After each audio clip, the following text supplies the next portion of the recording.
Good evening, or perhaps it is deep into the night where you are. The world outside your window has grown very still. The sounds of the day have softened and faded, leaving only the gentle rhythm of your own breathing and the occasional small settling noise from the house around you. This is a moment made for quiet listening, for allowing words to drift over you like the slowest falling leaves in autumn.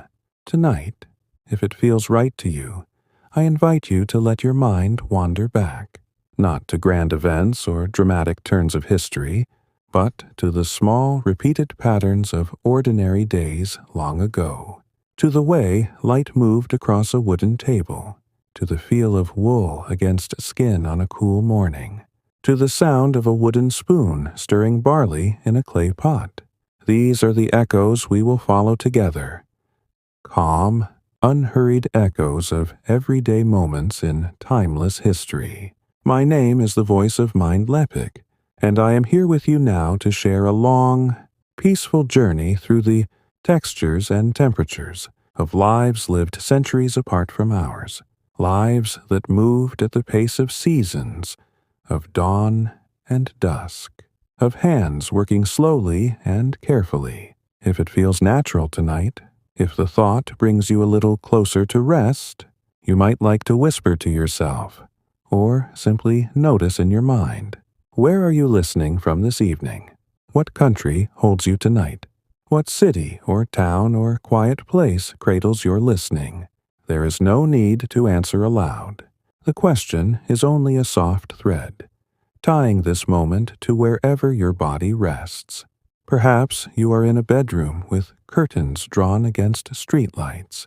Perhaps a small apartment with rain tapping the glass. Perhaps somewhere far northern where the night stretches long and velvet dark. Wherever it is, the place is kind to hold you while we drift together. Now let the shoulders soften. Let the jaw ease. Let the breath find its own slow tide. We will begin not with kings or battles, but with something far more constant. The way people woke, ate, worked, rested, and slept in the centuries we call the deep past. We will linger, especially, in the long stretch of time often gathered under the name medieval, though we will not stay rigidly inside any single border or century.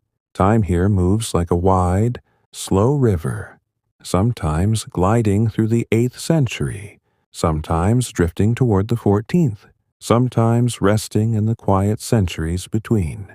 The details shift gently from place to place, from village to village, yet certain things remain almost unchanging. The color of linen in morning light, the smell of wood smoke in winter dusk, the rhythm of feet walking the same dirt path day after day after day. Imagine, if your mind is ready, a low, thatched roof seen from a distance. The thatch is thick, golden brown in summer, darkened and mossy by late autumn rains.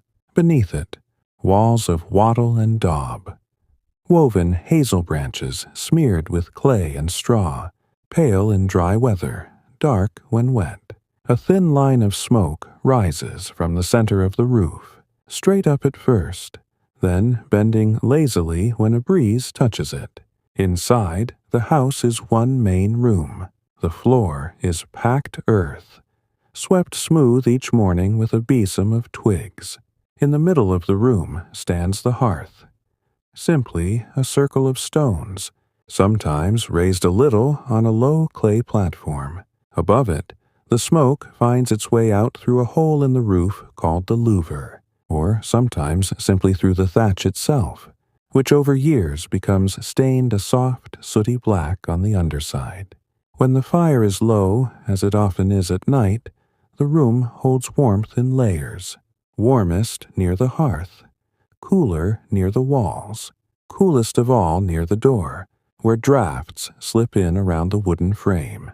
People sleep close to the fire, not out of luxury, but because warmth is the most precious thing after the sun has gone. Tonight we will not rush past this house. We will stay with it, walk around it in our minds. Notice how the door is made of thick oak planks, pegged together without iron nails in many places, simply fitted and braced. How the latch is a simple wooden bar that drops into a notch. How, when the door is opened in the early morning, the first breath of outside air carries dew, wood smoke, the faint green smell of wet grass, and sometimes the distant lowing of cattle. The people who live here do not think of their house as small or humble. It is simply their house, the place where life happens, where bread is baked on the hearthstones, wrapped in cabbage leaves, where children curl against their mother's side under a blanket of sheepskins and patched wool, where stories are told in low voices after the fire has burned, down to embers, stories of saints, of clever foxes, of the old ones who walk the hills before anyone can remember. In the morning light, pale, slanting through the small opening that serves as a window, covered at night with a wooden shutter, the room wakes slowly. A woman kneels by the hearth, blows gently on last night's embers until they glow again, adds small sticks, then larger ones.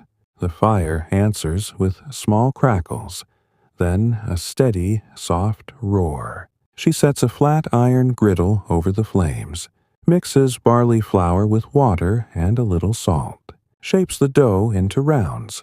The smell of baking bread begins to fill the room, steady and familiar, the same smell that has risen here every morning for generations. Outside, the man of the house has already stepped into the yard. The yard is not large, perhaps 20 paces across, but it holds everything needed.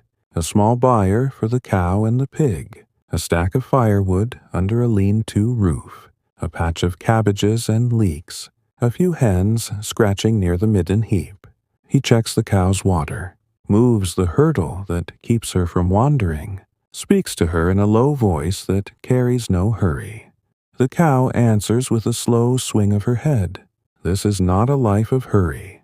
There is work, yes, much work, but it moves at the pace of bodies and seasons. A man does not run from task to task. He walks, he pauses, he looks at the sky to read the weather, he listens to the wind in the trees. Time is not measured in minutes, but in the movement of sunlight across the wall, in the filling of the milk pail, in the slow turning of the seasons from green to gold to white to green again. And so the day begins, not with fanfare, but with small, repeated motions that have been done in much the same way for hundreds of years. The bread comes off the griddle, warm and slightly crisp at the edges. It is broken by hand, never cut with a knife unless the loaf is very large. There is no butter. Today, perhaps there will be tomorrow when the churn is full, but there is a little soft cheese made from yesterday's milk, wrapped in a dock leaf to keep it cool. They eat sitting on low stools or on the floor near the hearth. They eat slowly. There is no need to rush the meal. The work will wait until the eating is done.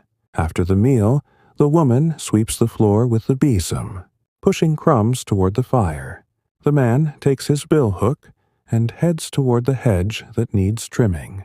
The children, if they are old enough, follow him, carrying smaller tools or simply running ahead to chase a butterfly, or pick early blackberries if the season allows. If they are younger, they stay near the house, playing with bits of wood or stones, or helping their mother fetch water from the well or stream. The water is carried in a wooden bucket bound with iron hoops, or sometimes in a leather bottle. The path to the water is worn deep by generations of feet. Along the way grow nettles, cow parsley, sometimes wild garlic in spring. The air smells of green things and earth. When the bucket is filled, it is heavy, but the weight is familiar. The woman carries it balanced against her hip, one hand steadying it, the other free to brush aside branches or steady a child. All of this, the fire, the bread, the water, the hedge, the slow walking, forms the quiet backbone of days that stretch back, farther than memory. These are not famous days.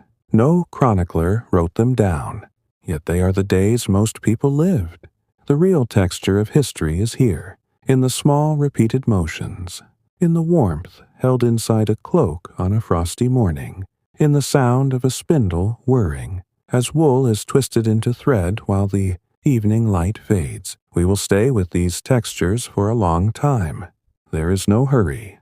The story will not race ahead. It will move the way those lives moved. One careful step, one slow breath, one gentle turning of the day after another. If you feel relaxed with Mind Leapic, you can like if you want. You can subscribe if you feel it helps you relax more. No pressure, only an open hand. For now, let the words settle. Let your breathing slow. Let the pictures form and soften in your mind. We have only just begun. The morning has moved on now, though in truth it moves so gently that one hardly notices the shift. The sun has climbed a little higher. Its light no longer slants so sharply through the small shuttered window. Instead, it spreads more evenly across the packed earth floor, warming the stones nearest the hearth first, then creeping outward in slow, golden fingers. The air inside the house still carries the faint, sweet smell of fresh-baked barley bread, mixed now with the sharper scent of wood smoke and the earthy trace of damp wool hanging near the door to dry. Outside, the yard is waking in its own quiet way. The hens have finished their first scratching of the day and now stand in loose groups, heads tilting, eyes bright and calm as they watch for any crumb that might have fallen from breakfast. One hen, older and slower than the rest, has found a sunny patch against the south wall of the house and settled there, fluffing her feathers, closing her eyes halfway in what looks almost like contentment. The cow stands at the edge of her small fenced patch, chewing slowly, her jaw working in the same unhurried rhythm it has kept since before dawn. Every so often she lifts her head, gazes toward the open fields beyond the hedge, then lowers it again to pull another mouthful of grass. The man has finished trimming the first length of the hedge. His billhook rests against the woven branches while he straightens, places both hands on the small of his back, and breathes deeply. The air is cool still, carrying the clean smell of cut green wood and the distant, faint sweetness of hay drying somewhere farther down the valley. He does not hurry to begin the next stretch. Instead, he stands a moment longer, watching clouds move across the pale blue sky. Thin, high clouds that promise no rain today, only a gentle filtering of the sunlight.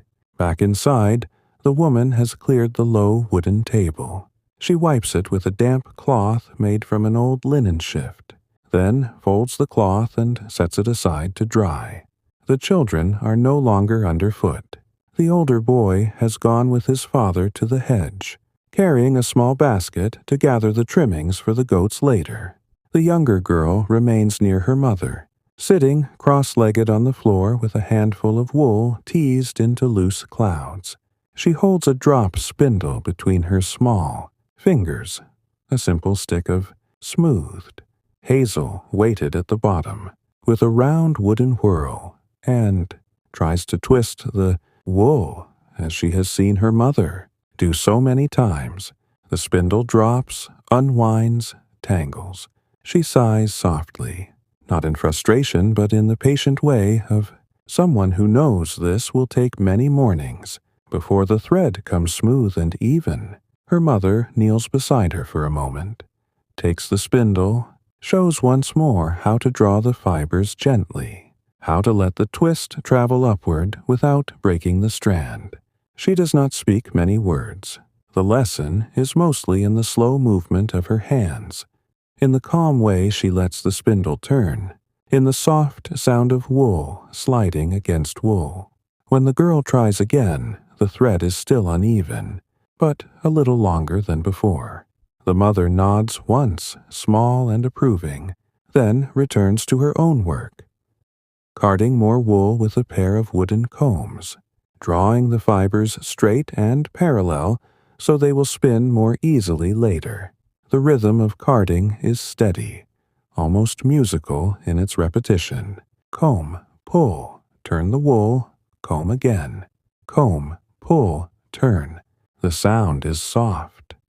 A faint brushing, a whisper of fiber against fiber.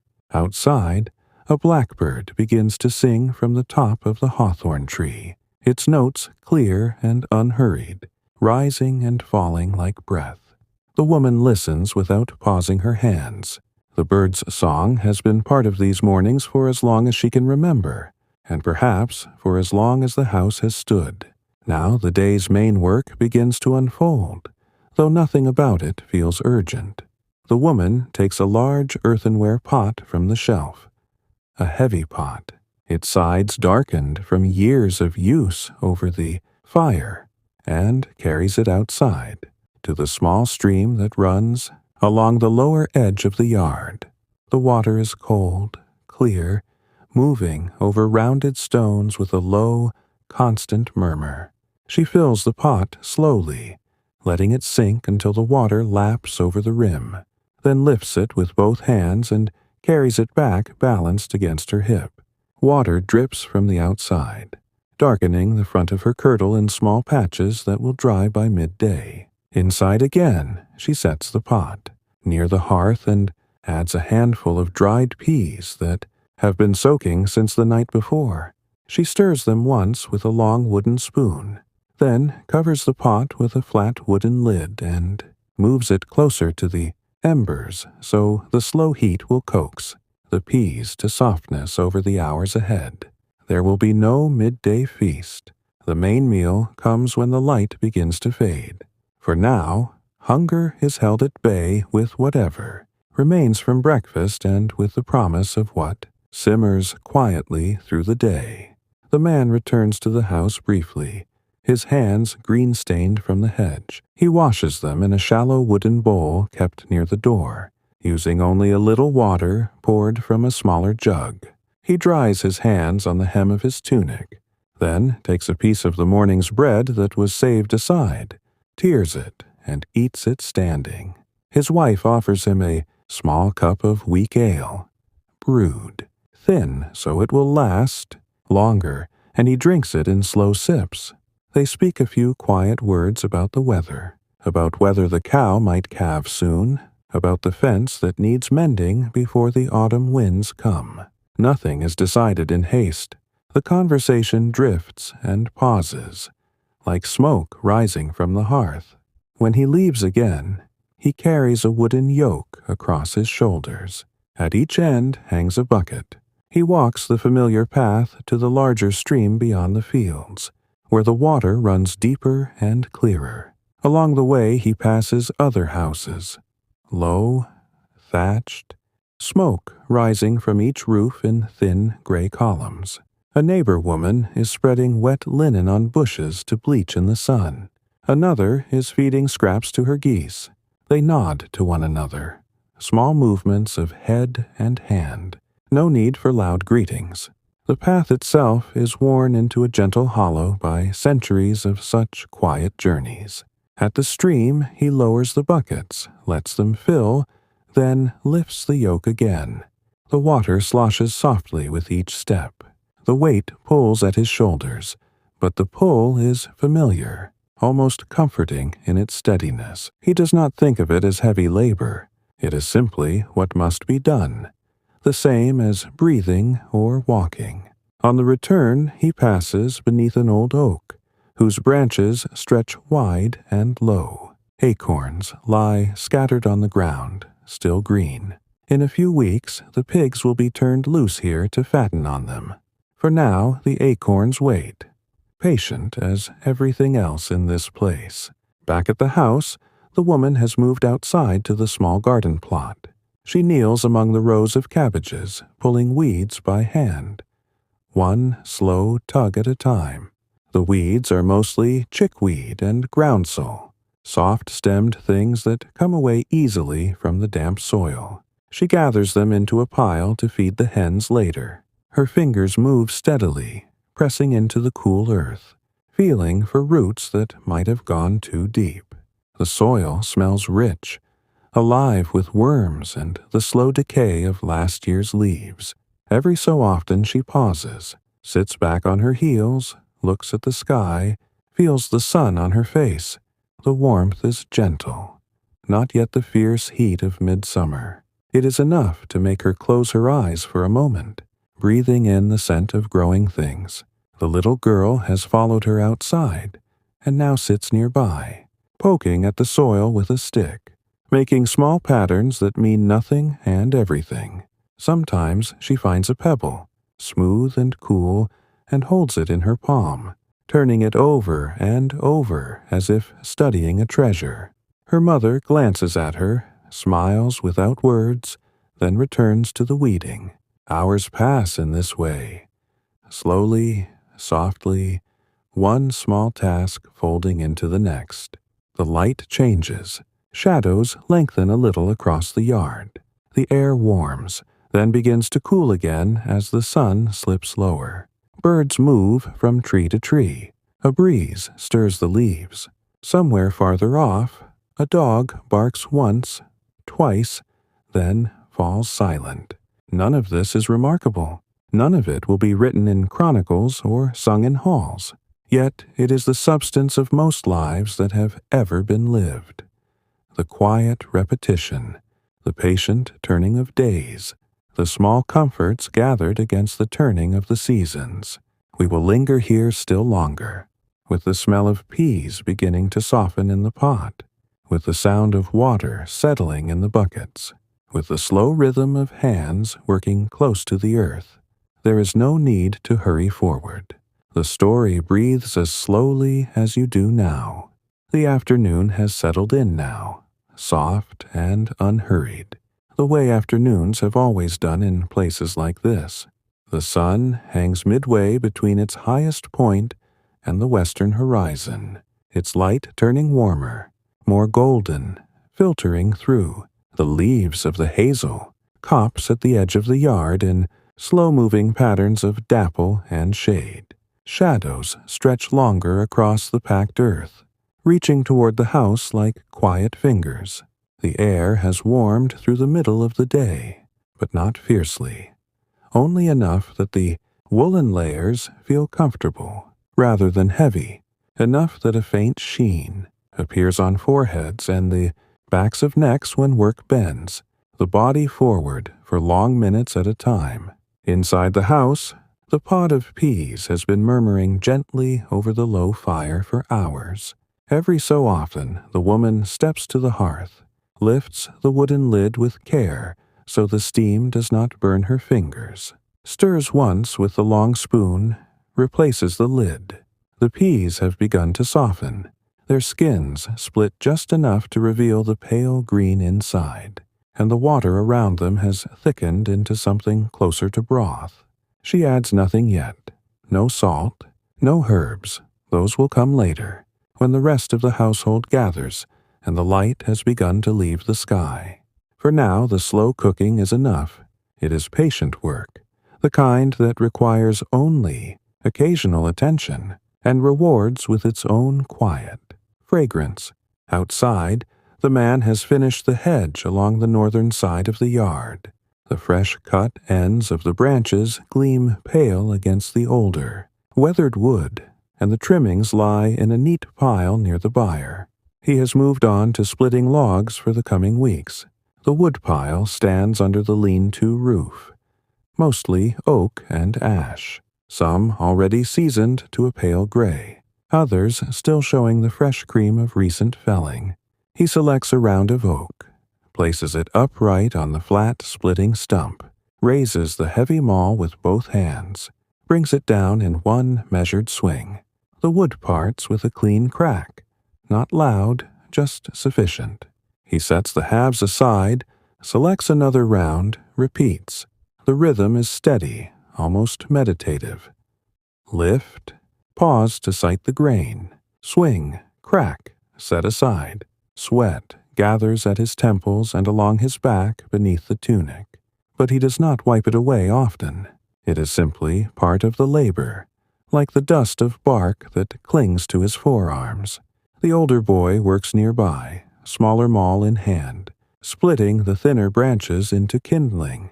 His swings are less sure, the wood sometimes resisting, sometimes flying apart unevenly, but he continues without complaint. Every few pieces he carries an armful to the stack inside the lean-to, arranging them carefully so air can move between them. The boy's face is serious with concentration, brows drawn together, tongue caught lightly between his teeth. This is not play.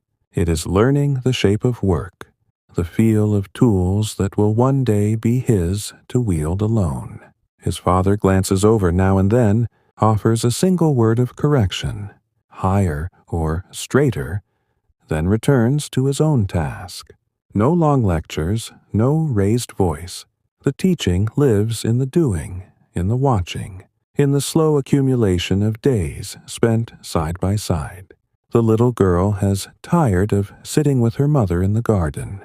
She has wandered to the edge of the yard where the hens scratch, squats down to watch them more closely. One hen, the speckled one with the bent tail feather, approaches without fear, pecks at the ground near the girl's bare toes. The girl holds very still, then reaches out one small hand. The hen inspects it, then turns away to chase a beetle. The girl laughs, a soft sound, almost lost in the breeze, and tries again. This time the hen stays longer, lets the tiny fingers brush the warm feathers along her back.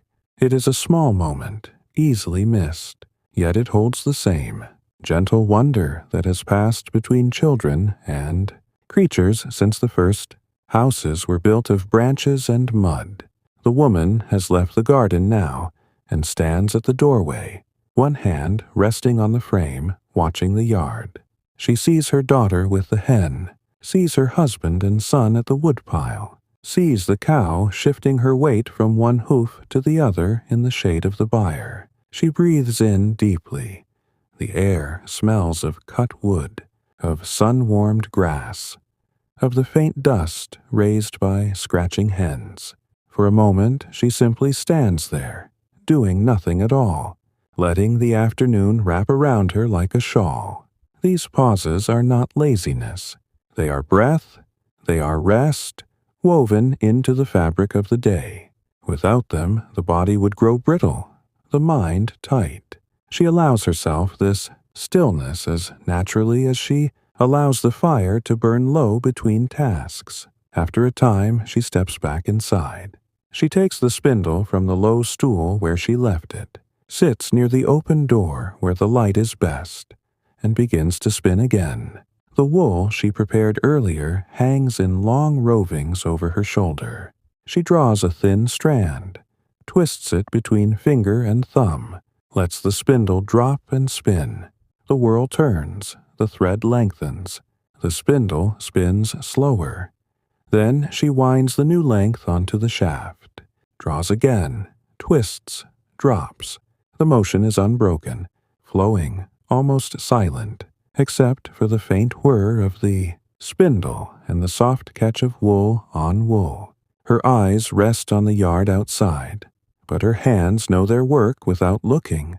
This is the kind of labor that can continue for hours, that quiets the mind even as it occupies the body. She does not think of time passing. Time simply passes, measured by the growing bobbin of thread. The breeze moves through the open doorway, carrying the scent of late wildflowers from the meadow beyond the hedge, meadowsweet perhaps, or yarrow. It lifts the edges of her veil, cools the skin at the back of her neck. She does not rise to close the door. The air is welcome, the light is welcome. Later, when the sun drops lower and the chill begins to creep in from the fields, she will draw the shutter, bank the fire higher, pull the door closed against the night. For now, the house breathes with the outside world. Somewhere, farther along the track that leads between houses, another woman calls to her own children. The voice is distant, soft, carried on the wind. A dog answers with a single bark, then quiets. A cartwheel creaks once, twice.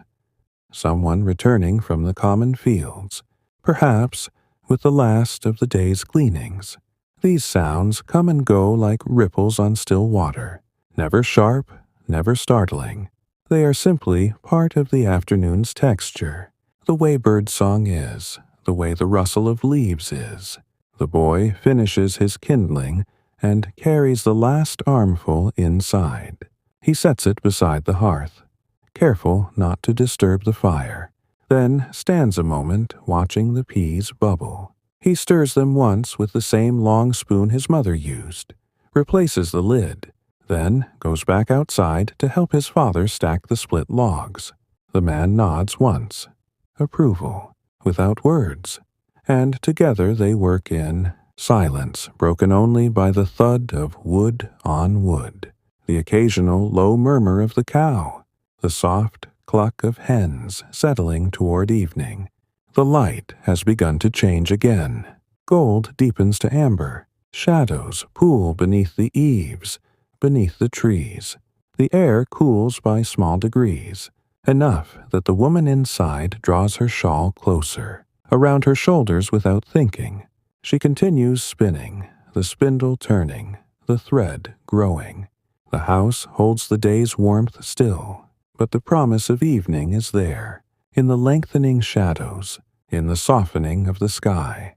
We remain here with them, in this slow, unfolding hour.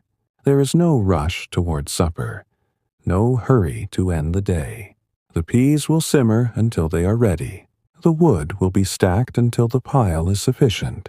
The spindle will turn until the roving is spent or the light grows too dim to see the twist clearly. Everything continues at its own pace, gentle, inevitable, comforting in its repetition.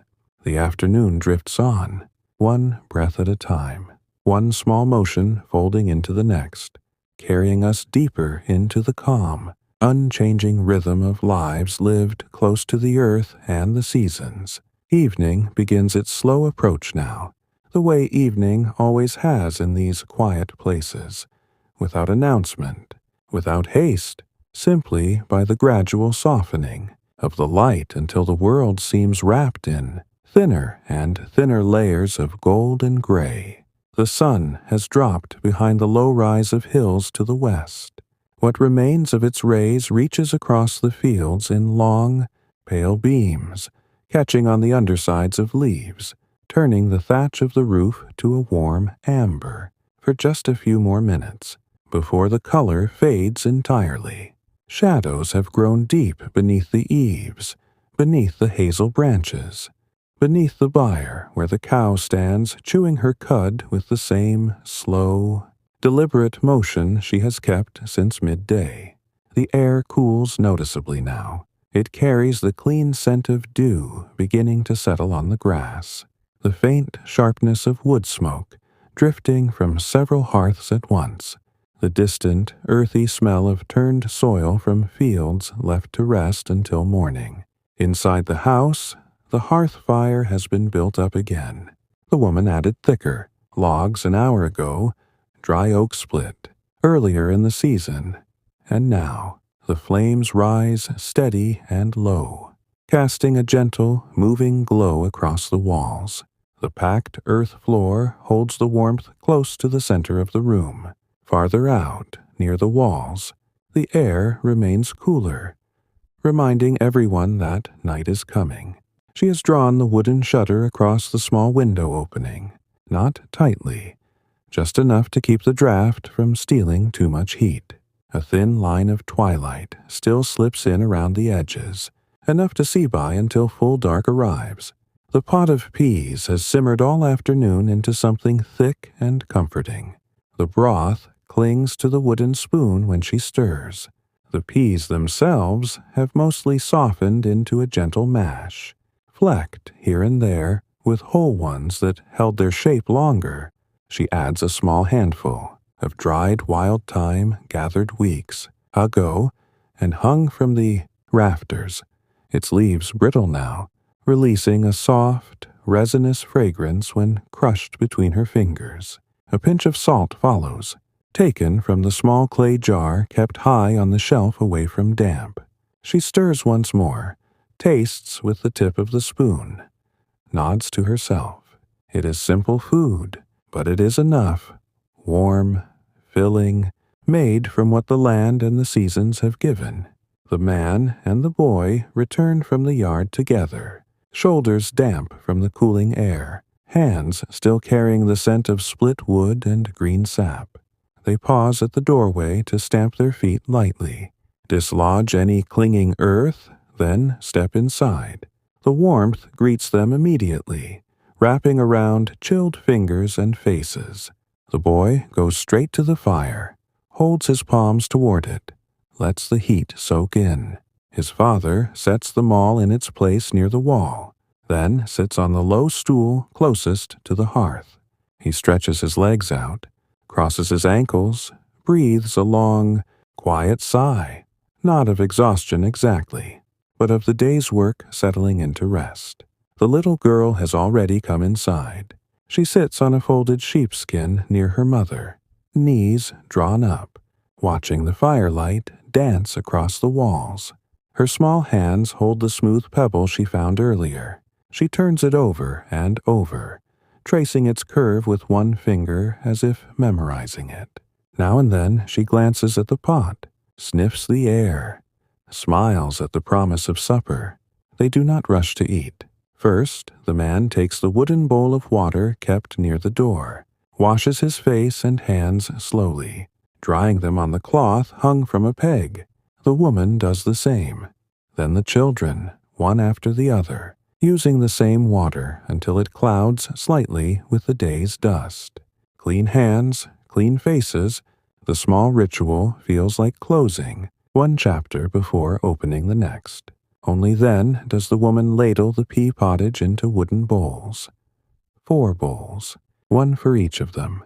The bowls are shallow, wide, smoothed by years of use. Some show small cracks, carefully mended with thin strips of leather or resin. She hands them out, one by one, careful not to spill. There is a heel of yesterday's barley bread saved for this meal, torn into pieces and passed around. No spoons tonight. They eat with pieces of bread dipped into the thick broth, or simply lift the bowls to their lips when the pottage has cooled enough. They eat in near silence at first.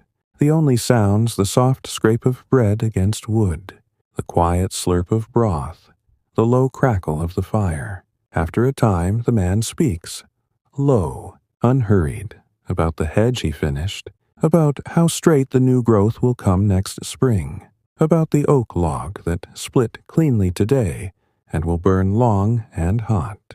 The woman nods, adds a word about the time waking up the peas just right, about the hens laying better now that the days are long. The boy listens, eats slowly, occasionally offers a small observation. The way the kindling stack looks taller now, the way the cow seemed content in the shade. The little girl says nothing, but her eyes move from face to face, taking in the quiet exchange the way she takes in the warmth from the fire. When the bowls are empty, they do not rise immediately. They sit a while longer, letting the meal settle, letting the firelight play across their features. The woman takes up her spindle again, draws out a little more thread in the flickering glow. The man leans back, closes his eyes for a moment, listens to the soft sounds of the house settling, the creak of a roof beam cooling, the faint rustle of straw in the thatch overhead. Outside, the world has gone quiet. No more bird song, only the occasional call of an owl far off in the woods, the soft movement of wind through branches, the distant low of cattle answering one another across the valley. Night has arrived fully now. The sky beyond the shutter is deep velvet, pricked with stars too faint to see through the small gaps. The fire has burned down to a steady bed of embers, red gold and calm. The woman banks it carefully, pushes the larger logs to the center, covers the glowing heart with ash, so it will hold through the night, without flaring too high or dying too soon. She spreads a thick layer of ash across the top, smooths it with the back of the poker. Tomorrow morning, the embers will still be alive beneath, ready to be coaxed back with a few breaths and dry twigs. The family prepares for sleep, in the same unhurried way they have done. Everything else today, sheepskins and woolen blankets, are unrolled near the hearth, closest to the warmth. For the children, a little farther out for the parents. The little girl curls against her mother's side first, pulling a blanket up to her chin, still holding the pebble in one small fist. The boy lies nearby, on his back, staring up at the dark underside of the thatch, where shadows shift with the dying firelight. The man and woman settle last, lying close, sharing the largest blanket patched many times over the years. No candles are lit tonight. There is no need. The embers give enough light to see shapes, enough warmth to keep the chill from settling too deeply into bones. The house grows still. Breathing slows. The fire makes small settling sounds. Soft pops, faint sighs as wood collapses inward. Outside, the night holds its own quiet rhythm. Wind in the trees, the occasional rustle of small creatures in the undergrowth, the steady pulse of the stream far down the slope. Sleep comes gradually, the way darkness came, without force, without hurry. One by one, eyes close, bodies relax into the familiar shapes of the blankets, into the familiar warmth of the hearth. Dreams, if they come, will be simple. Fields turning green again, bread rising under a cloth, the slow swing of a cow's head, the turn of a spindle in firelight. Nothing dramatic, nothing sharp. Just the continuation of the day's gentle patterns, carried into the soft dark.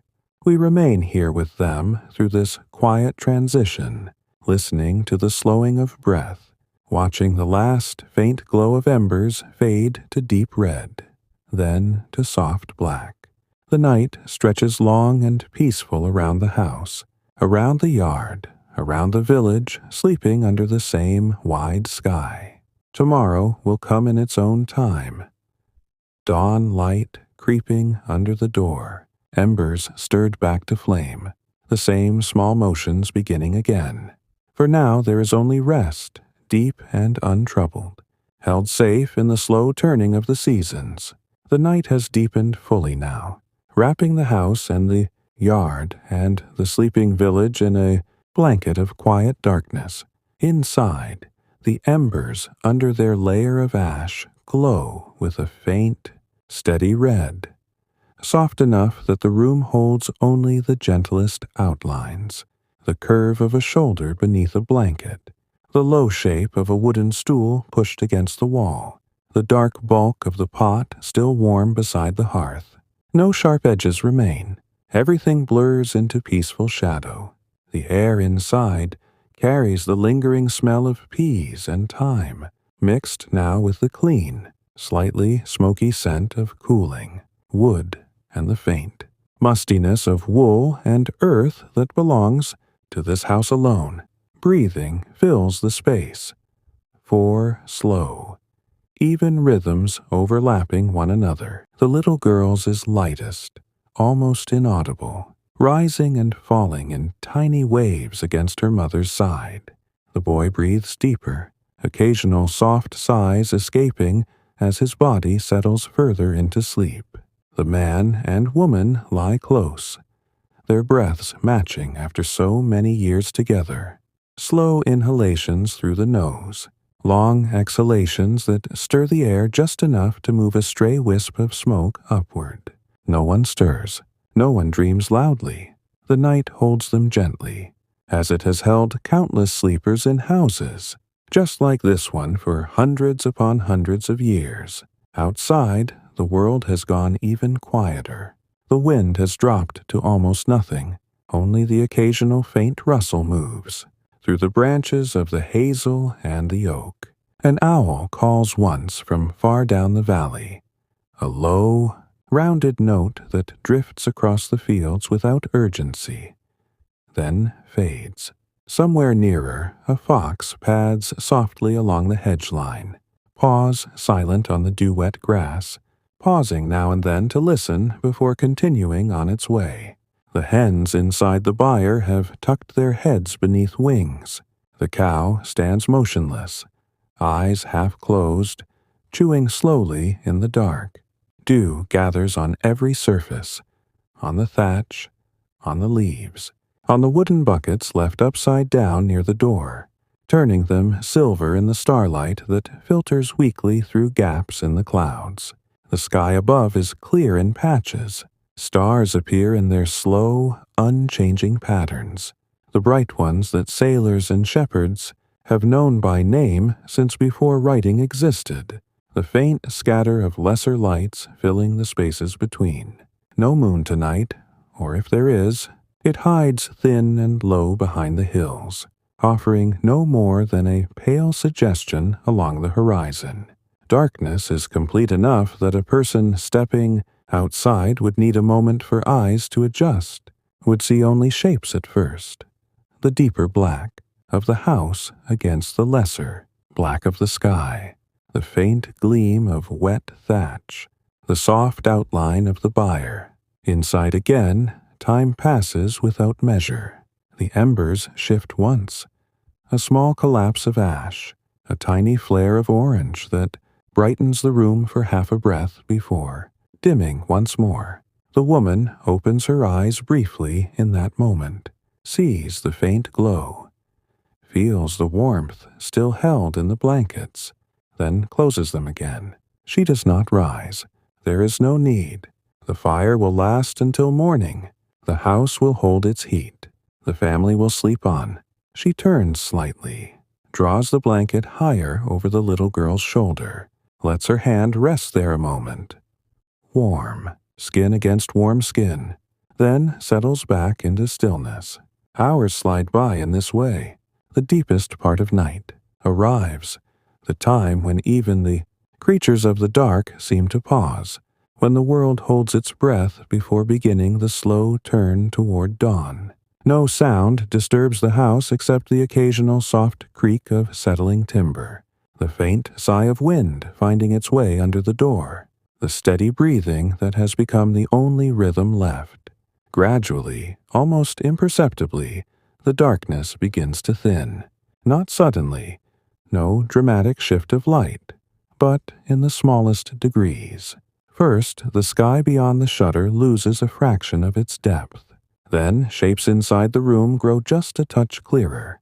The line of a beam overhead, the curve of a bowl on the shelf, the pale wool of the blankets.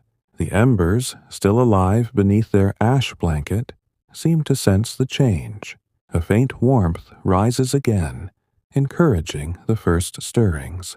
The woman wakes first, as she often does.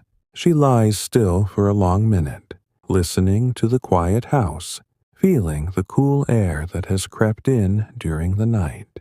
Then, slowly, she eases herself up, careful not to disturb the sleeping child beside her. She moves to the hearth on bare feet, kneels, brushes aside the top layer of ash with her hand. Beneath it, the embers glow soft orange, alive and waiting. She takes a handful of dry twigs from the small pile kept close, lays them gently over the glow, blows once, twice, soft puffs of breath that coax the embers to catch. Tiny flames appear, lick at the twigs, grow steadier. She adds small sticks, then a thicker one, watches until the fire answers with a low, contented crackle. The new light spreads slowly across the floor. Warm, golden, welcoming. It touches the sleeping faces, softens the shadows, brings back the familiar colors of the room. The browns and grays of wool, the pale clay of the walls, the dark wood of the stools and shelves. The smell of fresh smoke joins the lingering scent of last night's meal. Clean and comforting. The little girl stirs next, eyes fluttering open, blinking against the growing light. She does not speak. She simply watches her mother for a moment, then sits up slowly, pulling the blanket around her shoulders like a cloak. Her hair is tangled from sleep. She rubs one eye with the back of her hand, yawns without sound. The mother smiles, a small, quiet curve of lips, then reaches to smooth the girl's hair with gentle fingers. No words pass between them yet. The morning is too new, too soft for much speech. The boy wakes moments later, stretching under his blanket, joints popping faintly. He sits up, rubs his face, looks toward the fire with sleepy approval. The man is last. He opens his eyes, lies still a while longer, listening to the small sounds of waking, the crackle of wood, the rustle of blankets, the soft breathing of his family. Then he rises, stretches tall, rolls his shoulders once to loosen them, and steps to the door. He lifts the latch quietly, pushes the door open just enough to look out. Dawn has come in earnest now.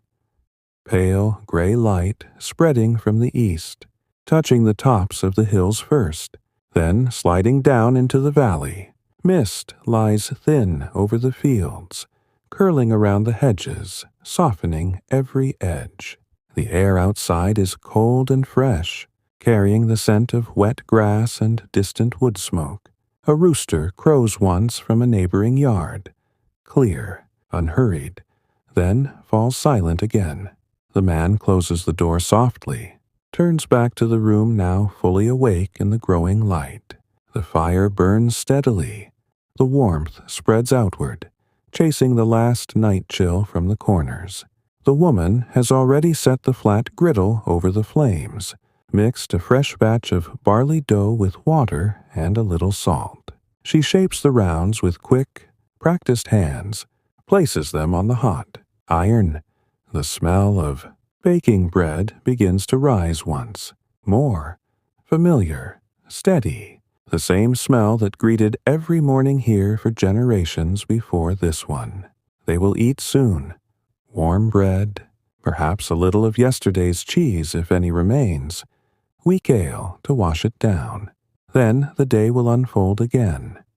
Water to fetch, animals to tend, hedges to check, wool to spin, weeds to pull, wood to gather. Nothing new, nothing grand, just the gentle repetition that has carried life forward through centuries of quiet dawns.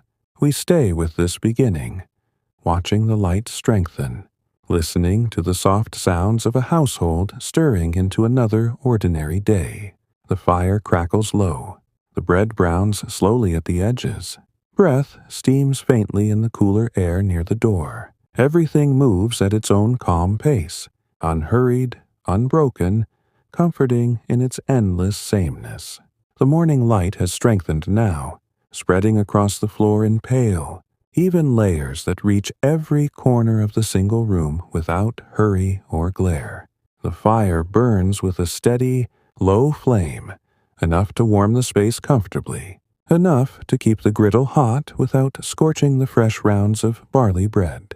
Each loaf sits for a measured time on the iron, edges curling slightly crisp, surface turning a soft, golden brown flecked with darker spots, where the dough touched the heat most directly. The smell fills the house completely now. Warm grain, faint char, the clean undertone of wood burning clean. It drifts outward through the half-open door, mingling with the cooler, morning air that carries dew and the green breath of the fields waking under the rising sun. The woman lifts the first baked round with a thin wooden peel. Careful, practiced motion, sets it on the low table to cool just enough that fingers can touch it without burning. She shapes another piece of dough, presses it flat between her palms, places it on the griddle. The soft hiss of dough meeting hot iron repeats, gentle and rhythmic, like the turning of a slow wheel. She does not rush the baking. Each loaf receives its full time, turning once halfway through so both sides brown evenly. The children watch from their places near the hearth, eyes following the movement of her hands, the small clouds of steam that rise when she flips a loaf. The man has stepped outside briefly to check the cow. He walks the short distance across the yard, boots leaving faint dark prints on the dew-silvered grass. The cow lifts her head as he approaches, ears flicking forward, then returns to pulling mouthfuls of damp grass. He runs a hand along her side, slow, reassuring, feels the warmth of her coat, the steady rise and fall of her breathing. She is calm, content, no sign of distress, no need for worry today. He checks the water trough nearby, still half full from yesterday, then returns to the house, brushing damp grass from his hem as he crosses the threshold. Inside again, the family gathers around the table. The bread has cooled just enough. The woman tears it into generous pieces by hand, never using a knife for these smaller loaves. The crust cracks softly under her fingers, releasing more of that warm, nutty scent. There is no butter this morning. The churn stands empty until the next milking, but a small clay pot holds the last of the soft cheese from 2 days ago, wrapped still in its dock leaf. She unwraps it carefully, divides the pale curd into 4 portions with her fingers. It is tangy, slightly crumbly at the edges, creamy in the center. They eat slowly, tearing bread, spreading cheese when they wish, dipping crusts into the weak ale poured from the wooden jug. No one speaks much at first. The meal is a continuation of waking. Quiet, deliberate, each bite taken with attention to the flavors that have been the same for so many mornings before.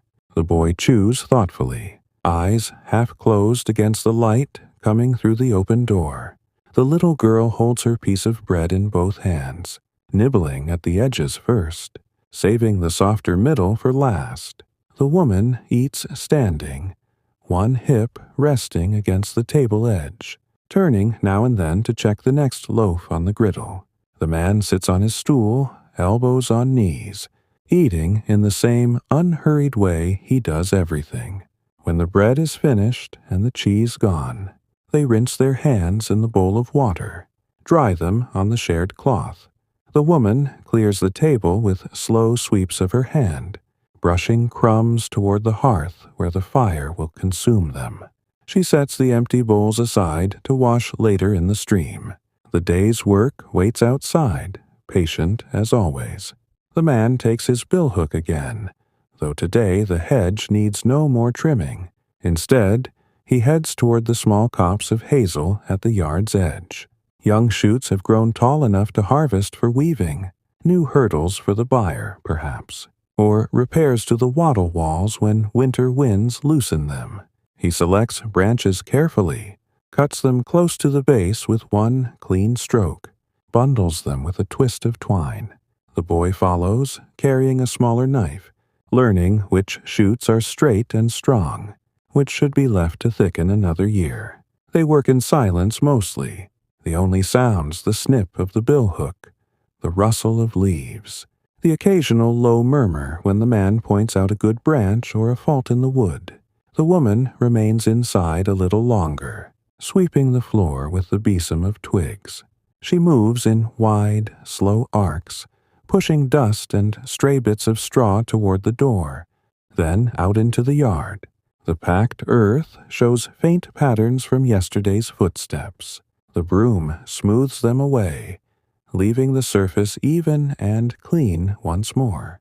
When the sweeping is done, she takes the spindle from its place, sits in the doorway where the morning light falls strongest, and resumes spinning. The wool roving rests across her lap like a pale cloud. She draws a thin strand, twists it between dampened fingers, lets the spindle drop and turn. The whirl spins, the thread lengthens. She winds it onto the shaft, draws again. The motion is unbroken, soothing in its repetition.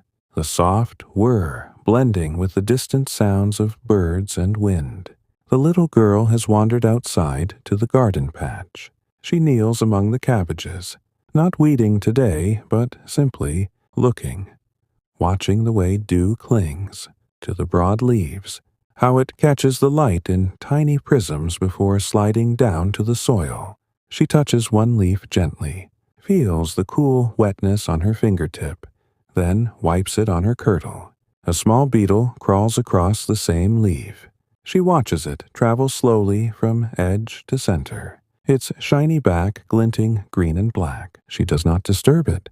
She simply observes, as children have always observed the small lives that share their world. The sun climbs higher. The mist over the fields has burned away completely, leaving the grass bright and green. The distant hills clear against a pale blue sky. A breeze moves through the yard, light, carrying the scent of wild mint from somewhere near the stream, and the faint sweetness of drying hay from neighboring fields. The hens scratch busily now, finding insects in the warmed soil. One flaps up to perch on the low fence, pre-ends her feathers with slow, careful turns of her head. The cow has moved to a sunnier spot, stands with eyes half closed, tail switching lazily at flies that have begun to appear with the warmth. Time passes in these small, overlapping ways. The man and boy return with their bundles of hazel shoots, stack them neatly under the lean-to to season a little before weaving. The woman finishes one full length of thread, winds it tight, starts another. The girl comes back inside, shows her mother the beetle she saw, describes it in soft, halting words, hands shaping its size in the air. The mother listens, nods, smiles faintly, then offers the child a small handful of wool to tease apart while she spins. The girl sits close, pulling the fibers gently, learning the feel of them between her fingers. No task is hurried.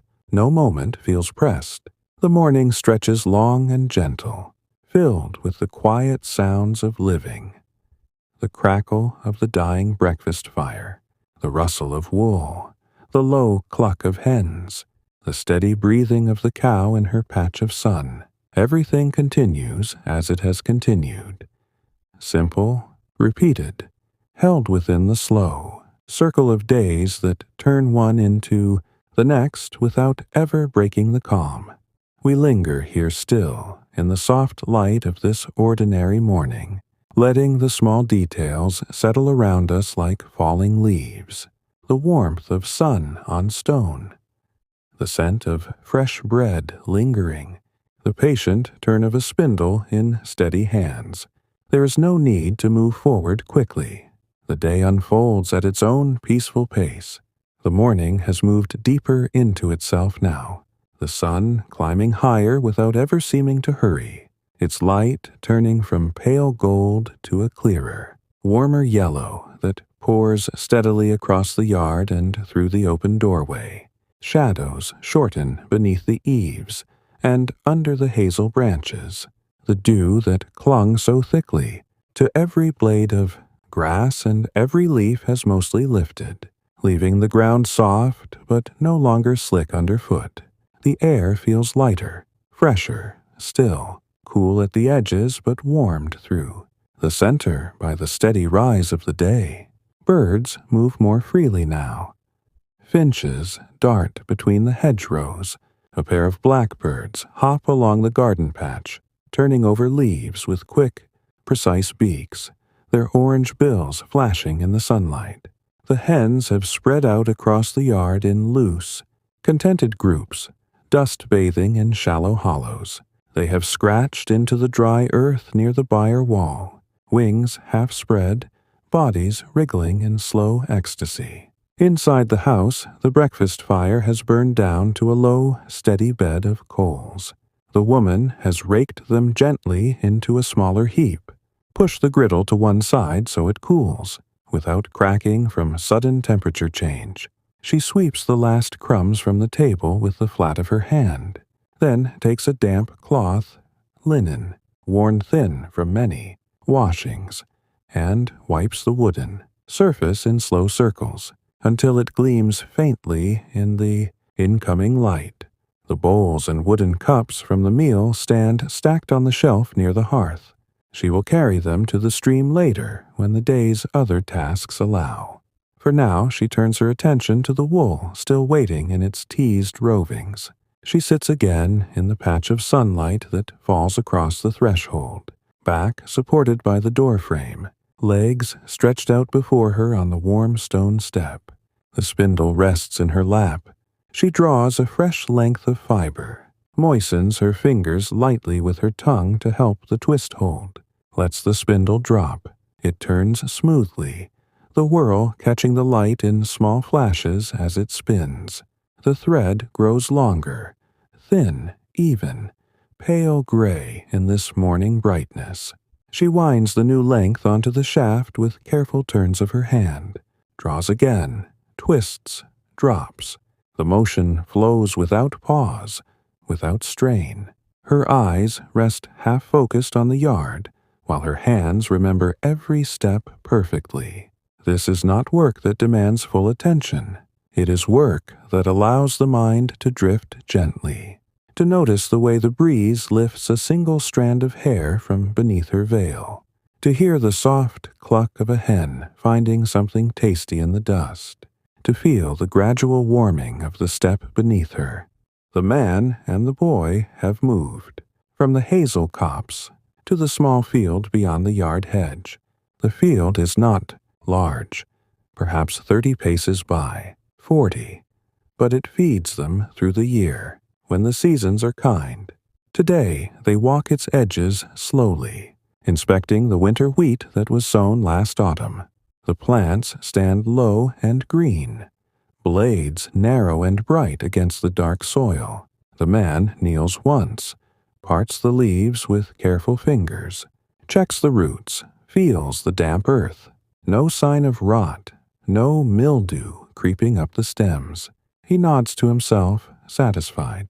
The boy watches closely, imitating the motion, kneeling, parting, feeling, though his small hands press more firmly, less sure of what they seek.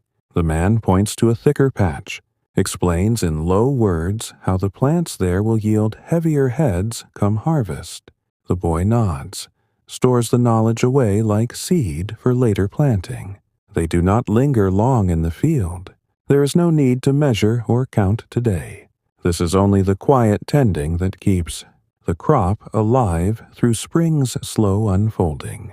They return along the worn path, feet stepping in the same shallow hollows worn by their own steps and the steps of those who walked here before them. Along the way, the man stops to pull a single tall thistle that has pushed up near the hedge, roots and all, stem snapping cleanly. He tosses it aside for the goats if any pass later. Nothing is wasted. Even the smallest weed has its use in time. Back in the yard, the little girl has found a new occupation. She sits cross-legged near the garden edge, a small pile of smooth pebbles gathered in the lap of her kirtle. She arranges them in loose circles on the flat ground. First, a large ring, then smaller ones inside, then lines connecting them like the spokes of a wheel. She does not speak of what the pattern means. Perhaps it is a house, perhaps a field, perhaps simply the pleasure of placing one stone beside another in the warm sun. Every so often she adds a new pebble, turns it so the flattest side faces up, adjusts the arrangement with tiny nudges of her fingers. A ladybird lands briefly on one stone, its red wings spotted black. The girl watches it open and close its shell, then fly away in a small arc. She smiles, small and private, then continues her work. The woman glances up from her spinning now and then, sees her daughter's quiet game, lets her gaze rest there a moment before returning to the thread. The spindle turns, the bobbin thickens slowly. She pauses once to stretch her arms overhead, rolls her shoulders in slow circles to ease the small stiffness that comes from sitting long in one position. The stretch feels good. Bones and muscles lengthening, breath deepening. She exhales fully, then draws another length of wool, resumes the gentle drop and twist. A neighbor passes along the track. Beyond the hedge, an older woman carrying a basket of early greens gathered from the common. They call a soft greeting across the distance. A single raised hand, a few murmured words about the fine morning, about how the wheat looks strong this year. No long conversation, just the small thread of connection that keeps the village woven together without ever pulling too tight. The neighbor continues on her way, footsteps fading along the path, basket swinging gently at her side. The sun reaches its midday height. Light pours straight down now, warming the thatch until it smells faintly of dry straw, warming the stones of the yard until the hens seek shade beneath the byre eaves.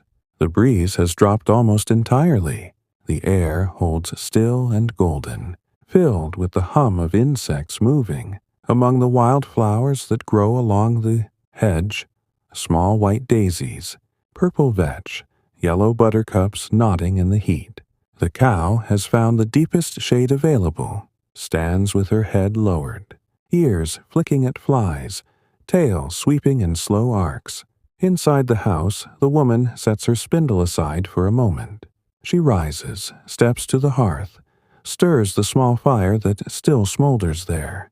She adds a single log, enough to keep warmth through the afternoon without overheating the room. Then she takes the wooden bucket from its peg near the door, steps outside, walks the familiar path to the stream. The water runs clear and cool over rounded stones. She lowers the bucket slowly, lets it fill without splashing, lifts it with both hands. Water drips from the sides as she carries it back, darkening the front of her kirtle in familiar patches that will dry before long. She sets the bucket inside near the hearth, dips a ladle, drinks deeply, the water cold and clean, tasting faintly of stone and moss. She offers a dipper to the children when they come in from their play. They drink without hurry, water running down chins in small rivulets. They wipe away with sleeves. The midday meal will be simple. Whatever remains of the morning bread, perhaps a handful of early greens if the neighbor shared, a drink of ale or water. No feast, no rush. Just the quiet pause that divides morning from afternoon, letting bodies rest before the lighter tasks of the later day begin again. We stay within this gentle noon hour, wrapped in the warmth of sunlight on stone, the soft hum of a world turning slowly on its axis, the patient rhythm of hands and feet and breath, continuing without end or interruption. Everything remains calm, familiar, endlessly repeating in its small, comforting way. The midday light holds steady and warm, bathing the yard in a soft, even glow that makes every surface feel gently touched by the sun. The thatch on the roof has dried completely now. It gives off a faint, sweet smell of sun-baked straw whenever a small breeze moves across it. The stones around the hearth inside the house have absorbed enough heat that they radiate a quiet comfort outward, keeping the single room pleasant, even as the outside air warms further. Shadows lie short and soft beneath the hazel copse and along the low garden fence. The world seems paused in the fullness of the day, content to rest in its own gentle heat. The woman has carried the wooden bowls and cups to the stream. She kneels on the flat stone at the water's edge, the same stone smoothed by generations of knees and hands, dips each piece slowly, lets the clear current wash away the last traces of cheese and breadcrumbs. The water is cold against her fingers, refreshing in the warmth of noon. She scrubs lightly with a handful of fine river sand gathered from the shallows, rinses again, then sets each bowl upside down on the flat rock beside her to dry in the sun. They gleam pale and clean when the light catches them, small beads of water sliding down their sides before evaporating in tiny wisps. She does not hurry the task. She lets the stream do most of the work, watching the patterns the current makes as it flows around the bowls, listening to the low, constant murmur that has sounded here longer than any human memory reaches. When the washing is finished, she stacks the bowls carefully in her arms, carries them back along the path. The grass beside the track has grown taller in places. It brushes against her ankles, releasing the clean scent of green growth. A butterfly, pale yellow with darker spots, flutters ahead of her for a few paces before settling on a cluster of white clover blossoms. She pauses to watch it open and close its wings slowly, then continues on without disturbing it. Back at the house, she sets the bowls on the shelf, near the hearth, to finish drying. In the indoor warmth, the room feels airy now with the door standing wide. Light pours in freely, touching the packed earth floor in bright patches that shift only when a cloud drifts across the sun far above. She takes a moment to stand in the doorway, hands resting lightly on the frame, breathing in the mingled smells of warm earth, sun on wood, distant hay, and the faint trace of wood smoke that still lingers from the morning fire. Her shoulders ease downward. She closes her eyes for a long breath, lets the day's warmth soak into her skin. The man and the boy have returned from the field and now sit in the shade of the byre wall, backs against the cool wattle and daub. They share a small wooden flask of weak ale passed between them, sipping slowly, letting the liquid cool their throats after the morning's walking and checking. The boy leans his head back against the wall, eyes half closed, watching a bee move deliberately from one flower to the next along the hedge. The man stretches his legs out before him, crosses his ankles, feels the solid earth beneath him. They speak little, only a word or two about the wheat's height, about how the soil feels moist enough without being waterlogged, about the promise of a good yield if the summer stays kind. The conversation drifts and pauses, comfortable in its silences. The little girl has moved her pebble arrangement into the shade near the garden edge. She has added more stones now, small ones for paths, larger flat ones for doorways, and surrounded the whole pattern with a ring of tiny white daisies, plucked from the grass. She sits back on her heels, surveys her work with quiet satisfaction, then begins to place a few blades of grass upright between the stones like tiny trees. A hen approaches curiously, pecks once at a daisy stem, then wanders off again. The girl watches without concern, adjusts a pebble that has rolled slightly out of place, continues her slow building. The woman steps outside again, carrying her spindle and a fresh bundle of carded wool. She settles on the low stool just inside the doorway, half in light, half in shade, so the thread catches the best. Illumination without the sun glaring directly into her eyes. She resumes spinning with the same flowing motion. Draw, twist, drop, wind. The spindle turns steadily.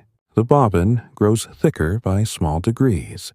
Every so often she pauses to brush a stray wisp of wool from her lap, or to stretch her fingers wide, or simply to look up and watch the slow movement of clouds across the wide blue sky. The spindle whirs softly, a comforting undertone to the day's other sounds. The distant low of cattle, the rustle of leaves when a breeze finds its way through, the occasional soft cluck from the hens. As the afternoon deepens, the light begins its gradual shift. Still bright, but leaning toward the softer gold of later hours. The warmth peaks, then eases by tiny increments. The air feels less heavy, more alive with small currents that stir the grass and lift faint scents from the garden. The cow has shifted position in her patch of shade, now lying down fully, chin resting on the ground, eyes half-lidded in bovine contentment. The hens have mostly retreated to dust baths or perches in the shade. Only a few still scratch busily near the midden heap. The man rises from his place by the byre, brushes dust from his tunic, walks to the woodpile. He selects several smaller logs. Seasoned, ash that burns clean and steady, carries them inside to stack beside the hearth for the evening fire. The boy follows with an armful of kindling, arranges it neatly so the smallest twigs are easiest to reach when the time comes to rekindle. They work without words, movements practiced and calm, each knowing the other's rhythm so well that no direction is needed. When the wood is placed, the woman offers them each a ladle of cool water from the bucket. They drink standing, throats working slowly, then hand the ladle back with small nods of thanks. She returns to her spinning. They step outside again to check the hurdle that keeps the pig in its small fenced run. The pig roots contentedly in the soft earth, snout buried deep, tail curled in lazy satisfaction. They watch for a moment, then move on to the next small task, tightening a loose binding on the haystack under the lean-to, gathering a few stray branches that fell in last night's light wind. The day continues its slow, gentle unfolding. No hour feels rushed. No task demands haste. The sun moves across the sky in its own unhurried arc, casting shadows that lengthen by almost imperceptible degrees. The breeze returns softly now and then, carrying the scent of wild mint, of sun-warmed stone, of distant wood smoke from other hearths. Birds sing in short, contented bursts. Insects hum low among the flowers. Everything breathes together in the same calm rhythm. People, animals, plants, earth, sky. We remain wrapped in this peaceful stretch of afternoon, letting the small details settle one by one. The turn of the spindle in steady hands, the slow chew of the cow in shade, the careful placement of one more pebble in a child's quiet game, the faint gleam of clean bowls drying in sunlight. There is no end to hurry toward. The light softens further. The day drifts onward, calm and unbroken. The afternoon has begun its gentle descent now, the sun sliding slowly westward, its light changing from the high, even brightness of noon to a warmer, more slanted gold that stretches shadows longer across the yard and softens every edge it touches. The warmth lingers still, enough that the air feels full and comfortable, but a subtle cooling has started. Beneath it, the first faint promise of evening carried on the lightest of breezes. The thatch on the roof glows amber where the sun strikes it directly. The stones of the yard hold their stored heat, radiating it upward in slow waves that make the air shimmer faintly above them. The garden leaves catch the late light on their undersides, turning the cabbages and leeks into quiet pools of green and silver. Inside the house, the room remains pleasantly warm from the low fire and the day's accumulated sunlight. The woman has set her spindle aside for a time. The bobbin is full enough now that she winds the finished thread into a loose skein with careful turns around her outstretched hands. She does this standing near the open door, arms moving in wide, slow circles, over, under, around, until the skein is even and smooth. Then she ties it loosely in several, places with short lengths of wool so it will not tangle, hangs it from a wooden peg on the wall beside others like it. Pale gray, cream, soft brown, each one a small record of days spent drawing and twisting fiber into something useful. The skeins sway very slightly when she brushes past them, catching faint gleams of light that filter through the doorway. She steps outside next, carrying the wooden yoke across her shoulders. The 2 buckets hang empty at either end. She walks the familiar path to the stream once more, feet finding the same worn hollows without need for thought. The stream runs a little slower in the afternoon heat, its surface reflecting the golden sky in small, rippling patches. She lowers the buckets one at a time, lets them fill with the cool, clear water, then lifts the yoke again. The weight settles familiarly across her shoulders. Water sloshes softly with each measured step on the return. Droplets fall from the bucket rims, darkening the path in tiny spots that evaporate quickly in the lingering warmth. When she reaches the yard, she sets the buckets near the door, pours a little into the trough for the hens to drink from. They cluster around it immediately, dipping beaks, lifting heads to let the water run down their throats in small gulps. She watches them a moment, the way their feathers catch the light, the way they move together without hurry, then carries the rest inside. She fills the small jug kept for drinking, tops up the bowl for hand-washing, leaves the remainder near the hearth for evening use. Every drop has its place. Nothing is poured away without purpose. The man has moved to the small byre now. He checks the straw bedding the cow lies on. Thick layers of last, autumn's cut grass, still sweet-smelling despite the months. He forks fresh straw from the stack outside, spreads it evenly across the floor with slow, sweeping motions. The cow watches him calmly, chewing her cud without pause, her large, dark eyes following his movements. When the bedding is renewed, he runs a hand along her flank again, feels the steady rhythm of her breathing, the warmth beneath her coat. She shifts her weight slightly, leans into his touch for a moment, then settles back. He speaks to her in low, murmured words. Nothing important, just the soft sounds of reassurance that have passed between people and their animals since the first domestications. The boy helps where he can, carrying smaller armfuls of straw, smoothing it flat with his hands, learning the feel of how much is needed to keep the space dry and comfortable. Through the coming night, he does not rush.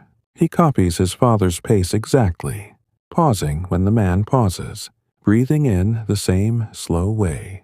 The byre smells richly of dry grass, animal warmth, faint earth, the comforting scent that means safety and rest for the creatures within. The little girl has left her pebble patterns for a time.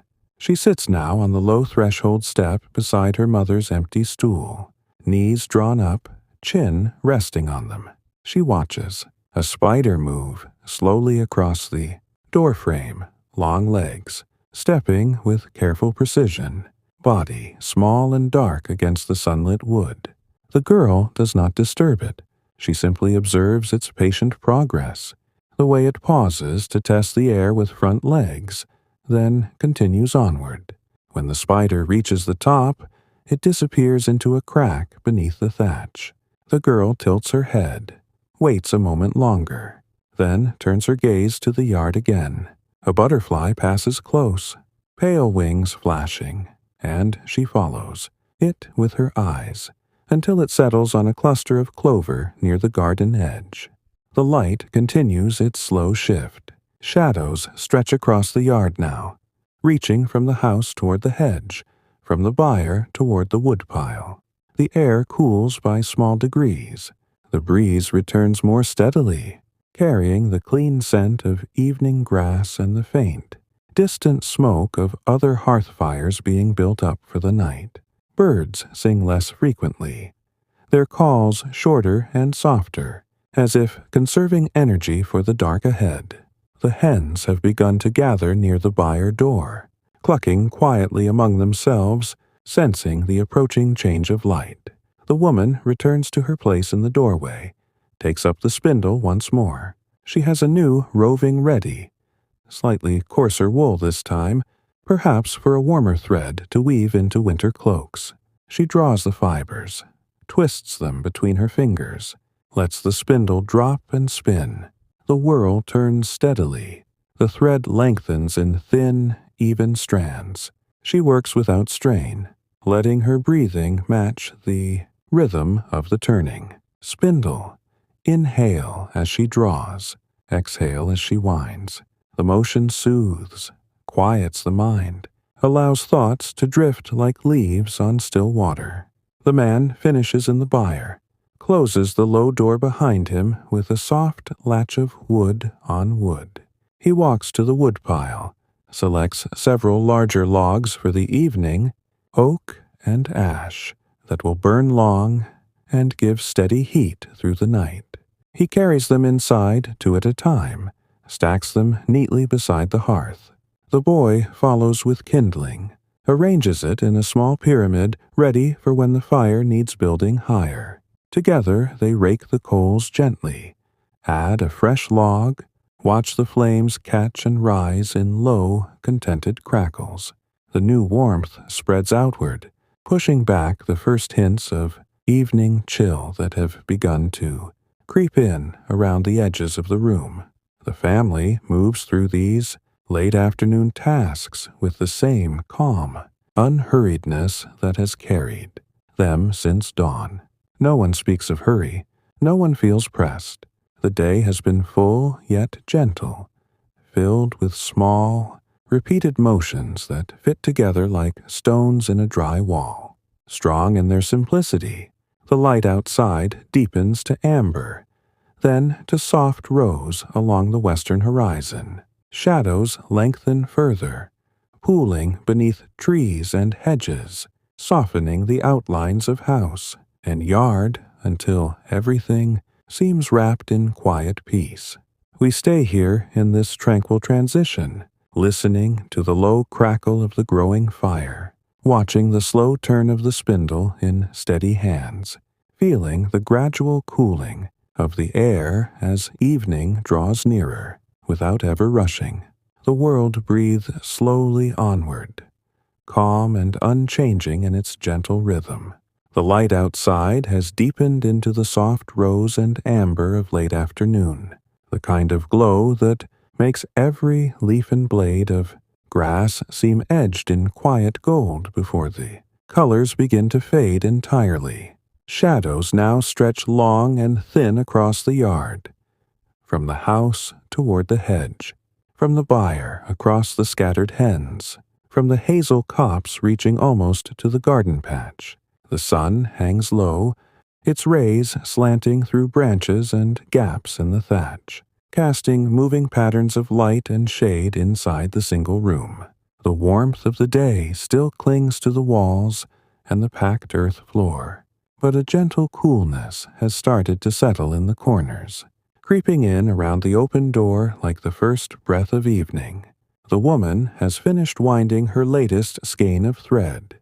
She hangs it beside the others on the wall pegs, steps back a pace to look at the soft rows of pale wool, each one a small measure of time turned into something lasting.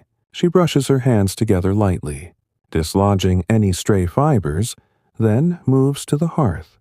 The fire has burned low again during the warmer hours. She kneels, rakes the coals gently with a stick, adds 2 small logs from the stack the man brought in earlier. The wood catches quickly, small flames licking upward, crackling softly, sending fresh warmth outward in slow waves.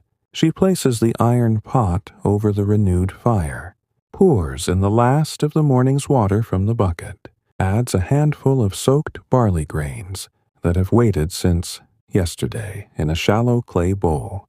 The grains will simmer slowly into a thick porridge as evening arrives. She stirs once with a long wooden spoon, covers the pot with its flat lid, lets the low heat do the rest. Outside, the man has walked the short distance to the common, grazing land beyond the village hedge. He does not go far, just enough to check that the cow has not wandered too close to the open track where carts sometimes pass in the early morning. She stands near a cluster of low hawthorns, head lowered to pull at the last green shoots before full dusk. He calls her name softly, once, twice, and she lifts her head, ears flicking, then ambles toward him at her own unhurried pace. He fits the simple rope halter around her neck, leads her back along the familiar path, her heavy steps thudding softly on the dry earth. The boy walks beside them, one hand resting lightly on the cow's warm flank, feeling the slow swing of her body as she moves. No words pass between them. The walk is quiet, steady, part of the day's closing rhythm.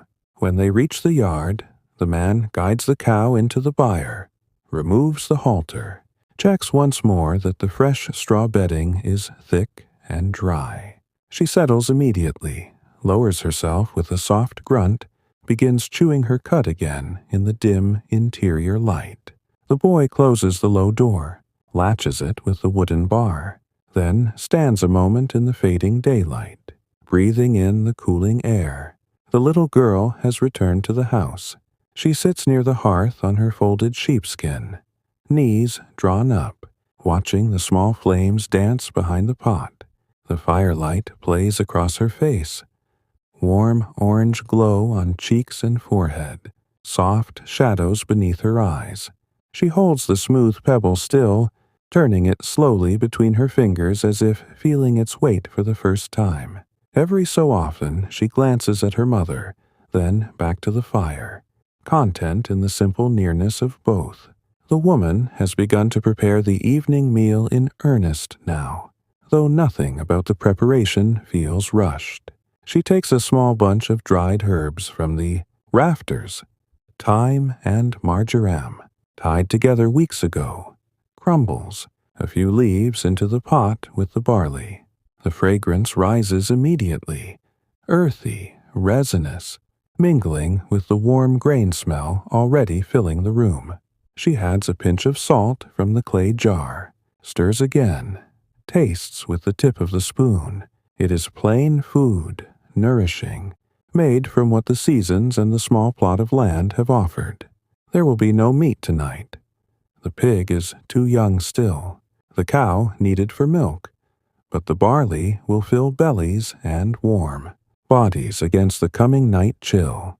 The man enters next, stamping lightly at the threshold to shake off any clinging earth. He washes his hands and face in the bowl near the door, dries them on the cloth, then sits on his low stool closest to the hearth. The boy follows, does the same, sits beside him. They wait without impatience.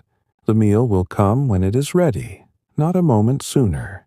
The woman ladles the thick barley porridge into the 4 wooden bowls, generous portions, steam rising in gentle curls. She tears the last of yesterday's bread into pieces, places them on the low table between the bowls. They eat slowly, dipping bread into the warm grain, savoring the simple flavors that have sustained generations in houses. Just like this one, conversation is sparse and soft. The man speaks of the cow's calm mood today, of how the grazing land still holds enough green for another week or two. The woman nods, mentions the thread she spun thicker this afternoon, good for winter weaving. The boy adds that he saw a hare in the field earlier, quick and gray, gone before he could point it out. The little girl listens, eats in small bites, occasionally smiles at something unspoken. No one raises their voice. No one hurries through the meal. They chew slowly, swallow slowly, let the warmth of the food and the fire settle deep into bones and muscles tired from the day's gentle labor. When the bowls are empty, they sit a while longer in the growing dusk. The fire has steadied into a low, even burn. Embers glow beneath the logs, casting a soft red light across the room. Outside, the sky has shifted to deep indigo along the horizon, stars beginning to prick through the thinning veil of daylight. A bat flits silently past the open door. Dark shape against darker sky, then vanishes into the hazel branches. An owl calls once from the woods beyond the fields. Low, rounded, unhurried. The hens have gone quiet inside the byre. The cow breathes steadily in sleep. The woman rises first, clears the bowls to the shelf for morning washing. She banks the fire carefully, pushes the logs inward, covers the glowing heart with ash, so it will hold through the night, without burning too fiercely or dying too soon. The room grows dimmer, warmer in the center, cooler near the walls. She draws the wooden shutter across the small window opening, closes the door fully now, drops the latch into its notch. The house seals itself against the night. Simple, solid, familiar. Blankets are unrolled near the hearth again. Sheepskins laid first for softness, then woolen covers patched and mended over years. The little girl curls against her mother's side almost immediately, pulling the blanket to her chin, pebbles still clasped in one small hand. The boy lies nearby, on his back, staring up at the dark underside of the thatch where faint firelight flickers. The man and woman settle last, close together under the largest blanket, bodies fitting into shapes worn by countless nights before this one. Breathing slows. The fire makes small settling sounds, soft pops, faint sighs as embers shift. Outside, the night deepens. Wind in the trees, distant stream murmuring, stars brightening overhead in their slow, unchanging patterns. No hurry remains, no task unfinished. The day has closed gently, as every day has closed here for centuries. Quietly, completely, safely held in darkness and warmth. We linger with them in this peaceful fading, listening to the slowing of breath, watching the last red glow of embers soften to deep shadow, feeling the steady turning of night around the sleeping house. Tomorrow's dawn will come in its own time. Soft light under the door, embers coaxed back to flame. The same calm motions beginning once more. For now there is only rest, deep and unbroken. The night has wrapped the house completely now, soft and deep, the way winter nights sometimes do, even when the season is still turning toward spring. Inside, the embers beneath their blanket of ash hold a faint, steady warmth, enough to keep the chill from settling too far into the bones, enough to cast the gentlest red glow across the nearest blankets and the low shapes of sleeping bodies. The room is quiet except for the slow, even breathing of 4 people resting close to the hearth, the little girl's light sighs, the boy's deeper rhythm, the matched rise and fall of the man and woman lying side by side. No one moves. The blankets rise and fall in small waves, wool and sheepskin shifting faintly with each breath. The fire makes occasional small sounds, a soft pop when a buried ember collapses inward, a faint hiss as moisture escapes from a log, the quiet settling of ash. These noises are comforting rather than startling. They belong to the night, the same way the creak of roof beams cooling belongs, the same way the distant murmur of wind finding its way around the eaves belongs. The house itself seems to breathe with them. Timber and thatch, and packed earth all settling together after the day's gentle warmth has faded. Outside, the darkness is thick and velvet. No moon tonight, or if there is one, it hides thin behind heavy clouds that have drifted in from the west. Stars appear only in scattered patches where the clouds part, faint silver, pricks that have watched over this valley and these fields for longer than any story can remember. The yard lies still, the byre door closed tight, the hens tucked beneath wings, the cow lying down in fresh straw with her head turned to her side, eyes closed in deep animal sleep. Dew has begun to gather again on the grass, on the thatch, on the wooden buckets left near the door, turning everything faintly silver when a rare starlight finds its way through. A fox moves along the hedge line far down the track. Silent pause, tail low, ears alert. It pauses once to listen, head tilted, then continues without hurry, disappearing into the shadows of the copse. An owl glides overhead once, wide wings, soundless, then settles in the top of an old oak beyond the common grazing, its call low and rounded, drifting across the sleeping village without urgency.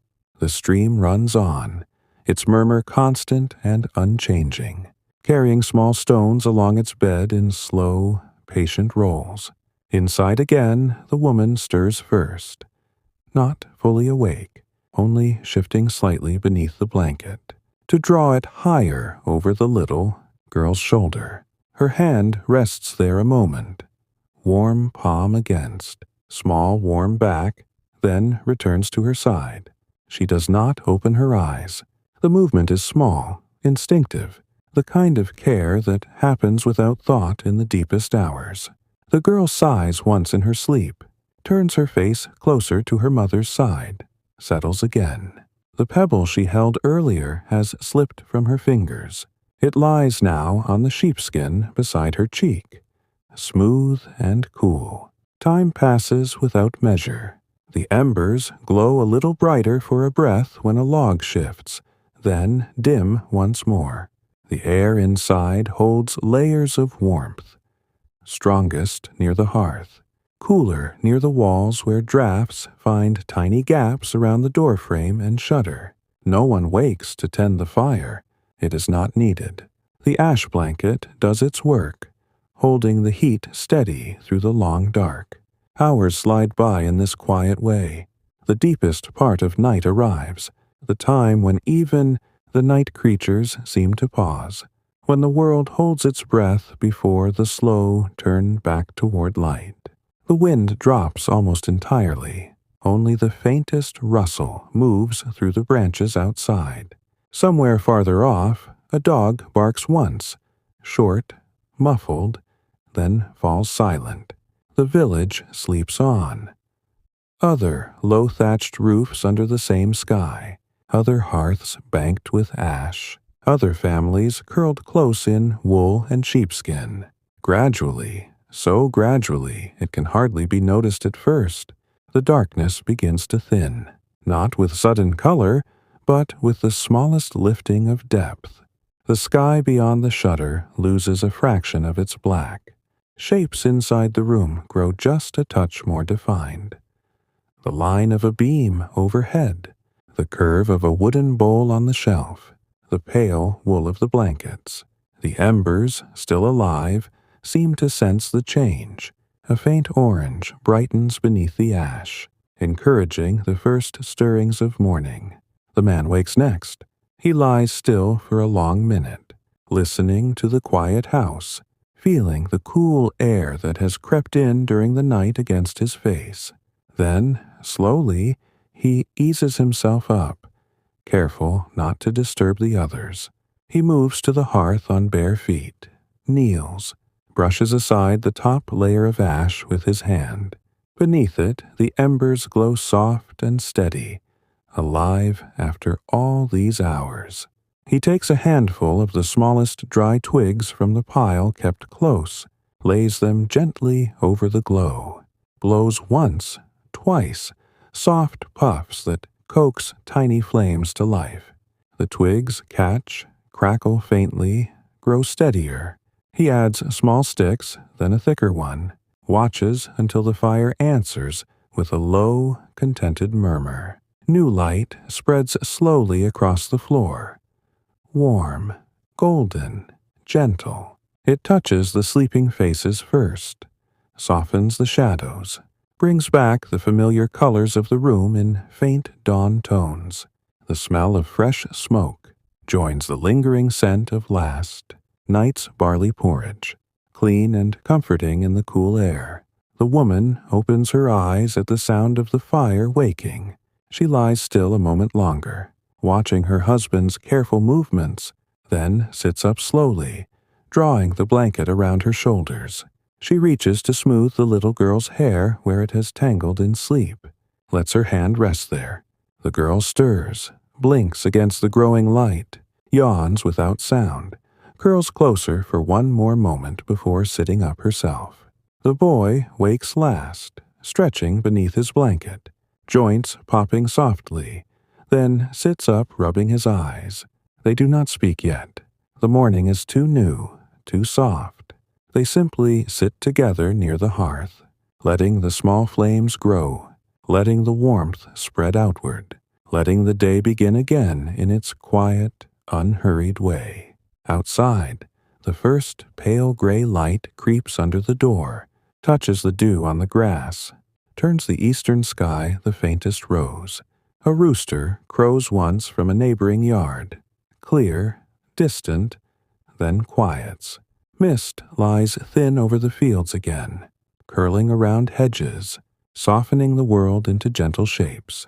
The woman rises, moves to the shelf, takes the flat iron griddle, sets it over the fresh flames. She mixes a new batch of barley dough with water and a little salt. Same simple ingredients, same steady hands. She shapes the rounds, places them on the hot iron. The soft hiss of dough meeting heat begins again, familiar and soothing. The smell of baking bread rises slowly, filling the room once more. The same smell that has greeted every dawn here for generations. They will eat soon.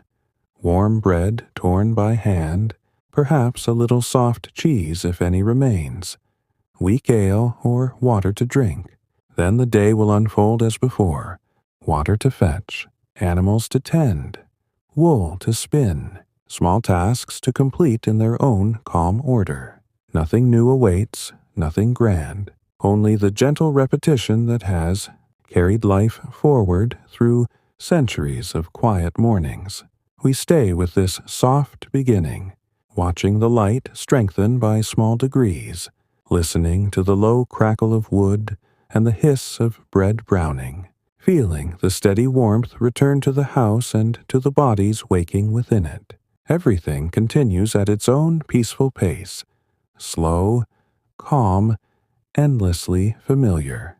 The dawn has fully arrived now, though it arrives so gently that the change feels more like a slow breathing in than any sudden break of day. Pale gray light slips under the door first, then creeps along the packed earth floor in thin, cool fingers that reach toward the hearth. The new flames the man coaxed from the embers have grown steadier.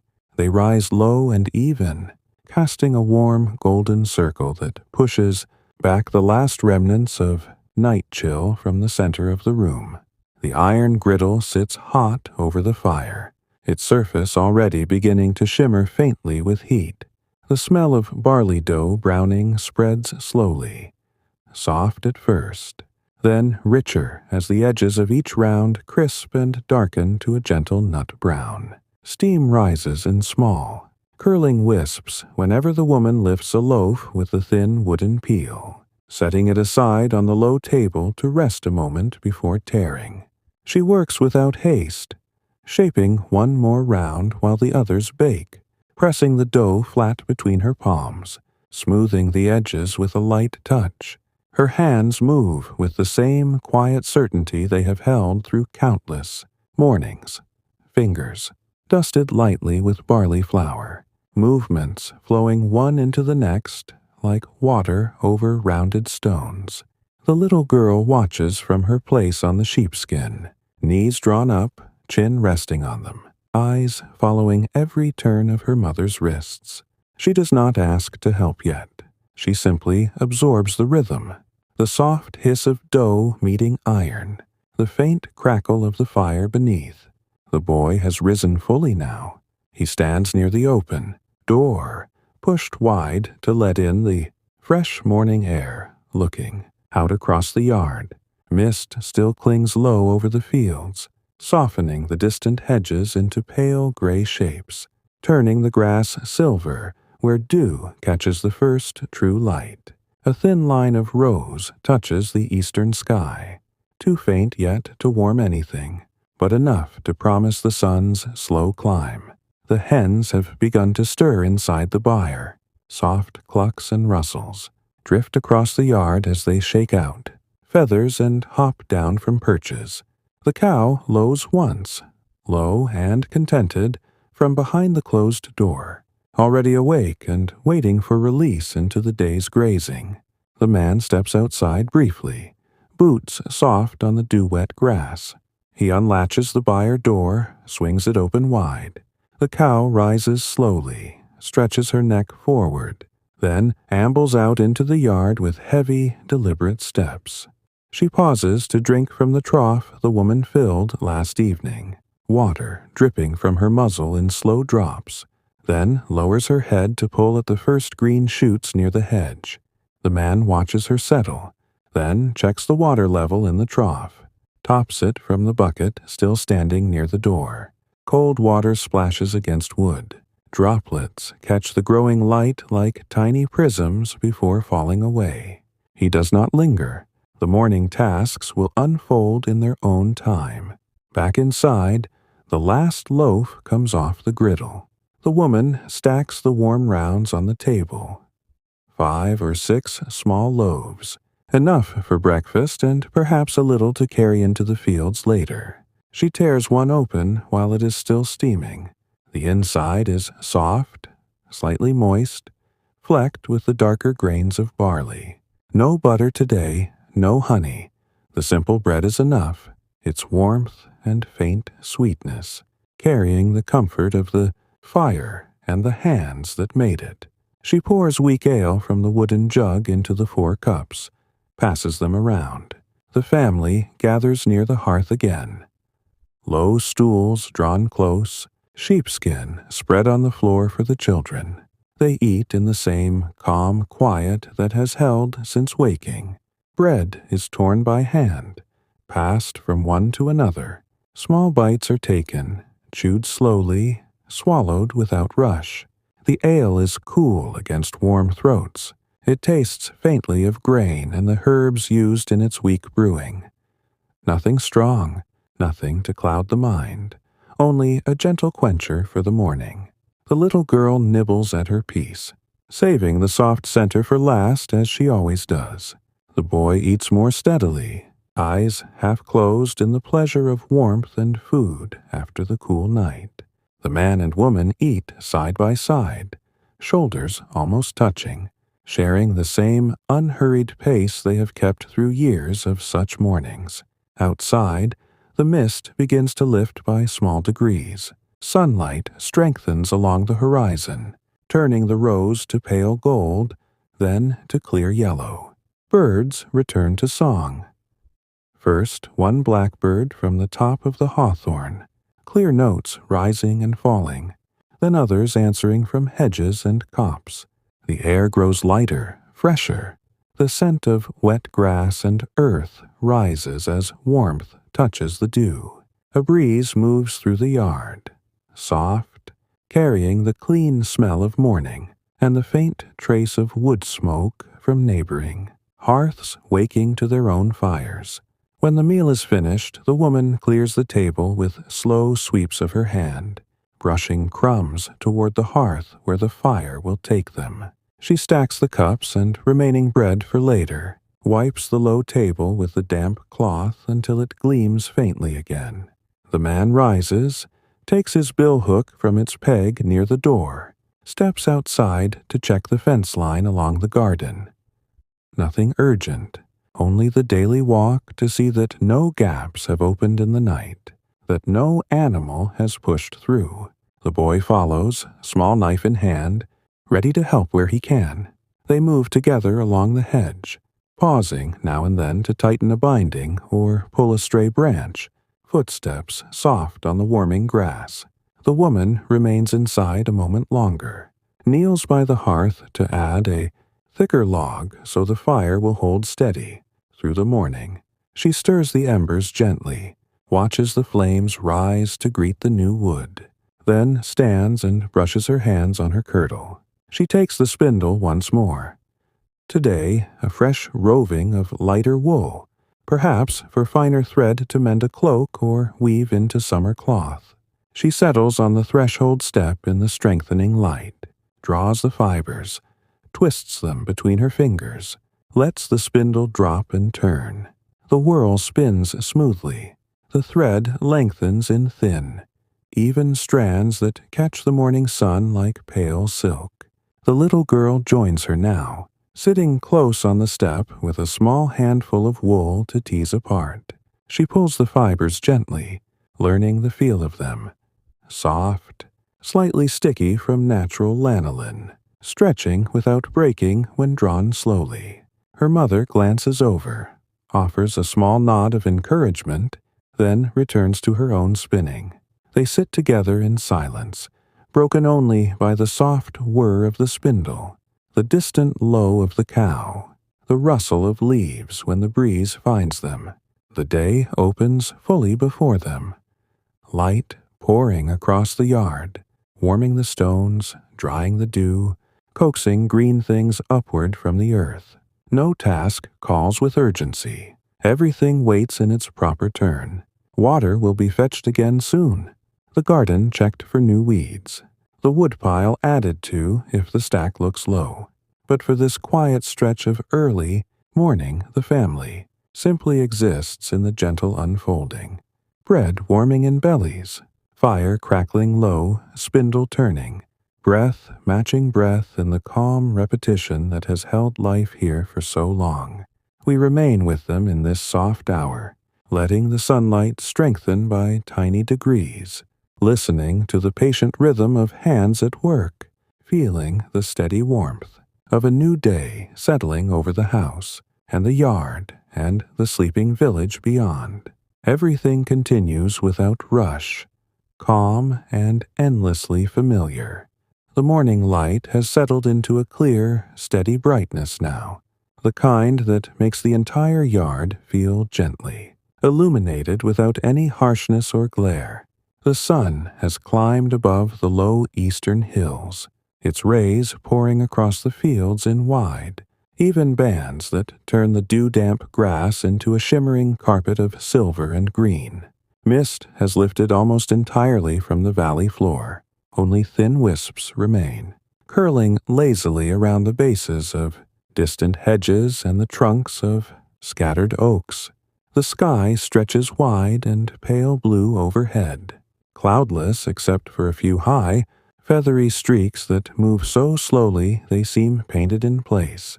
The air carries the clean, fresh scent of early day, wet earth warming, grass releasing its green fragrance, wood smoke drifting in faint threads from nearby, roofs where other families have kindled their own fires.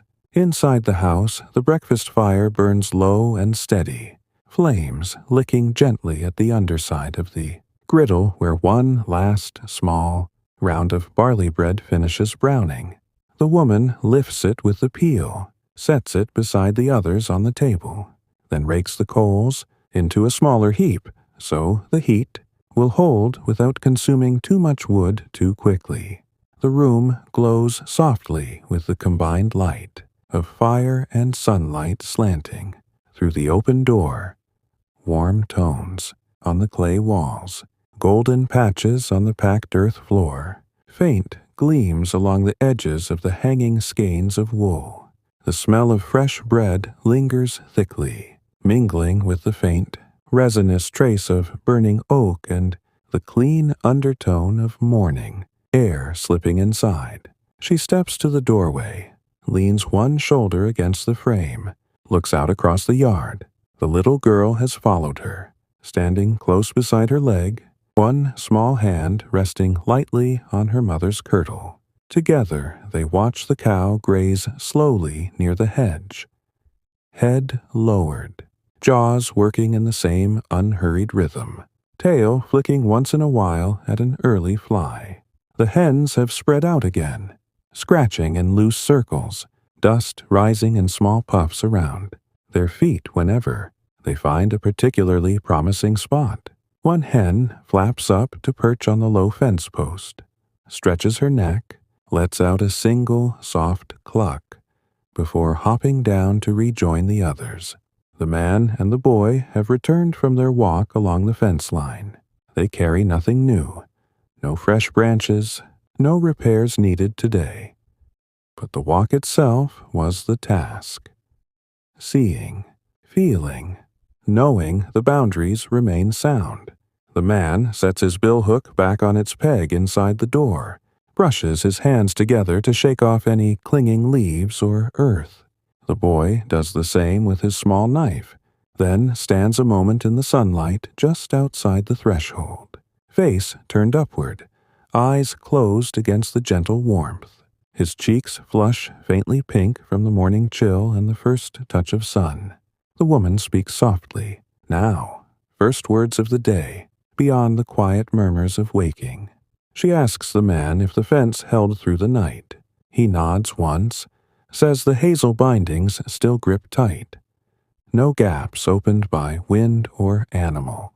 She nods in return, small and satisfied, then turns back to the table.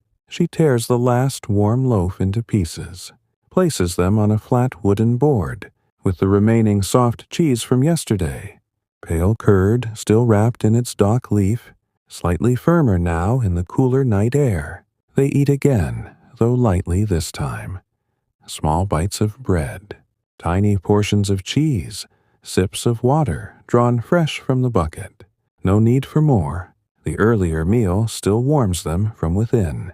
They sit together near the open door. Man and woman on low stools. Children on the sheepskin spread across the threshold step. Sunlight falls directly across their laps now, warming wool and skin alike. The little girl nibbles her bread slowly, watching a small spider move across the door frame, in the same patient way she watched one yesterday. She does not point it out. She simply follows its progress with her eyes, content in the quiet observation. The boy chews thoughtfully, gaze drifting to the cow, then to the distant fields where other figures move, slowly. Neighbors, tending their own patches, walking their own paths in the same calm rhythm. When the simple second meal ends, the woman clears the board with careful hands, brushing crumbs toward the hearth. She takes the spindle again. Today, returning to the finer wool she began earlier, she sits once more on the threshold step, legs stretched into the sunlight, draws a thin strand of fiber, twists it between dampened fingers, lets the spindle drop. The whirl turns smoothly, catching glints of morning light as it spins. The thread lengthens in delicate, even strands that shimmer faintly silver gray. The motion is unbroken, flowing, a gentle counterpoint to the larger movements of the day outside. The man steps to the woodpile under the lean-to, selects several medium logs, enough to keep the hearth steady through midday. Without overheating the room, he carries them inside 2 at a time, stacks them neatly beside the fire. The boy helps, arranging the smaller pieces so they are easy to reach later. They work in silence mostly, the only sounds the soft thud of wood on wood, the faint rustle of bark, the low crackle of the fire answering when a fresh log is placed. The woman glances up now and then, watches her family move through these small tasks, then returns to her spinning. The little girl sits beside her again, a fresh handful of wool in her lap. She teases the fibers apart with careful tugs, small clouds of pale wool growing between her fingers, ready to be drawn into thread when she is older and her hands surer. She does not speak. She simply works beside her mother, matching the slow rhythm as best she can, learning through the quiet nearness rather than through words. The sun climbs higher. Light pours stronger now, warming the thatch until it smells faintly of dry straw once more, warming the stones of the yard until the hens seek shade beneath the byre eaves. A breeze moves through, light and cool, carrying the scent of wild mint from near the stream, the sweetness of early blossoms along the hedge, the distant trace of hay drying in neighboring fields. Birds sing in short, contented phrases. Insects begin their low hum among the flowers. The cow shifts to a sunnier patch, stands with eyes half closed, chewing slowly in the growing warmth. No hour presses forward. No task demands speed. The morning stretches long and gentle, filled with the same small, repeated sounds and motions that have filled mornings here for centuries. The turn of a spindle, the crackle of wood settling on the fire, the soft cluck of hens, the steady breathing of a cow in sunlight. Everything fits together without strain, without hurry, simple threads in the larger, unbreaking pattern of days turning one into the next. We linger still in this calm unfolding, letting the sunlight strengthen across the yard, listening to the patient whir of wool being twisted into thread, feeling the quiet warmth of ordinary life continuing without end or interruption. The morning has deepened into its fullest calm now, the sun standing well above the horizon, but still low enough that its light slants gently across the yard, warming without overwhelming, touching everything with a soft, even glow that makes the ordinary seem quietly beautiful. The thatch on the roof has dried completely under the climbing sun. It gives off a faint, sweet aroma of sun-heated straw whenever the breeze moves across it in slow waves. The stones around the hearth inside hold their warmth from the breakfast fire, radiating it outward in gentle pulses that keep the single room comfortable, even as the outside air grows milder. Shadows lie shorter now beneath the hazel branches and along the garden fence. The world feels open and unhurried, content to rest in the steady progression of the day. The woman continues her spinning on the threshold step, legs stretched into the sunlight, spindle turning steadily between her fingers.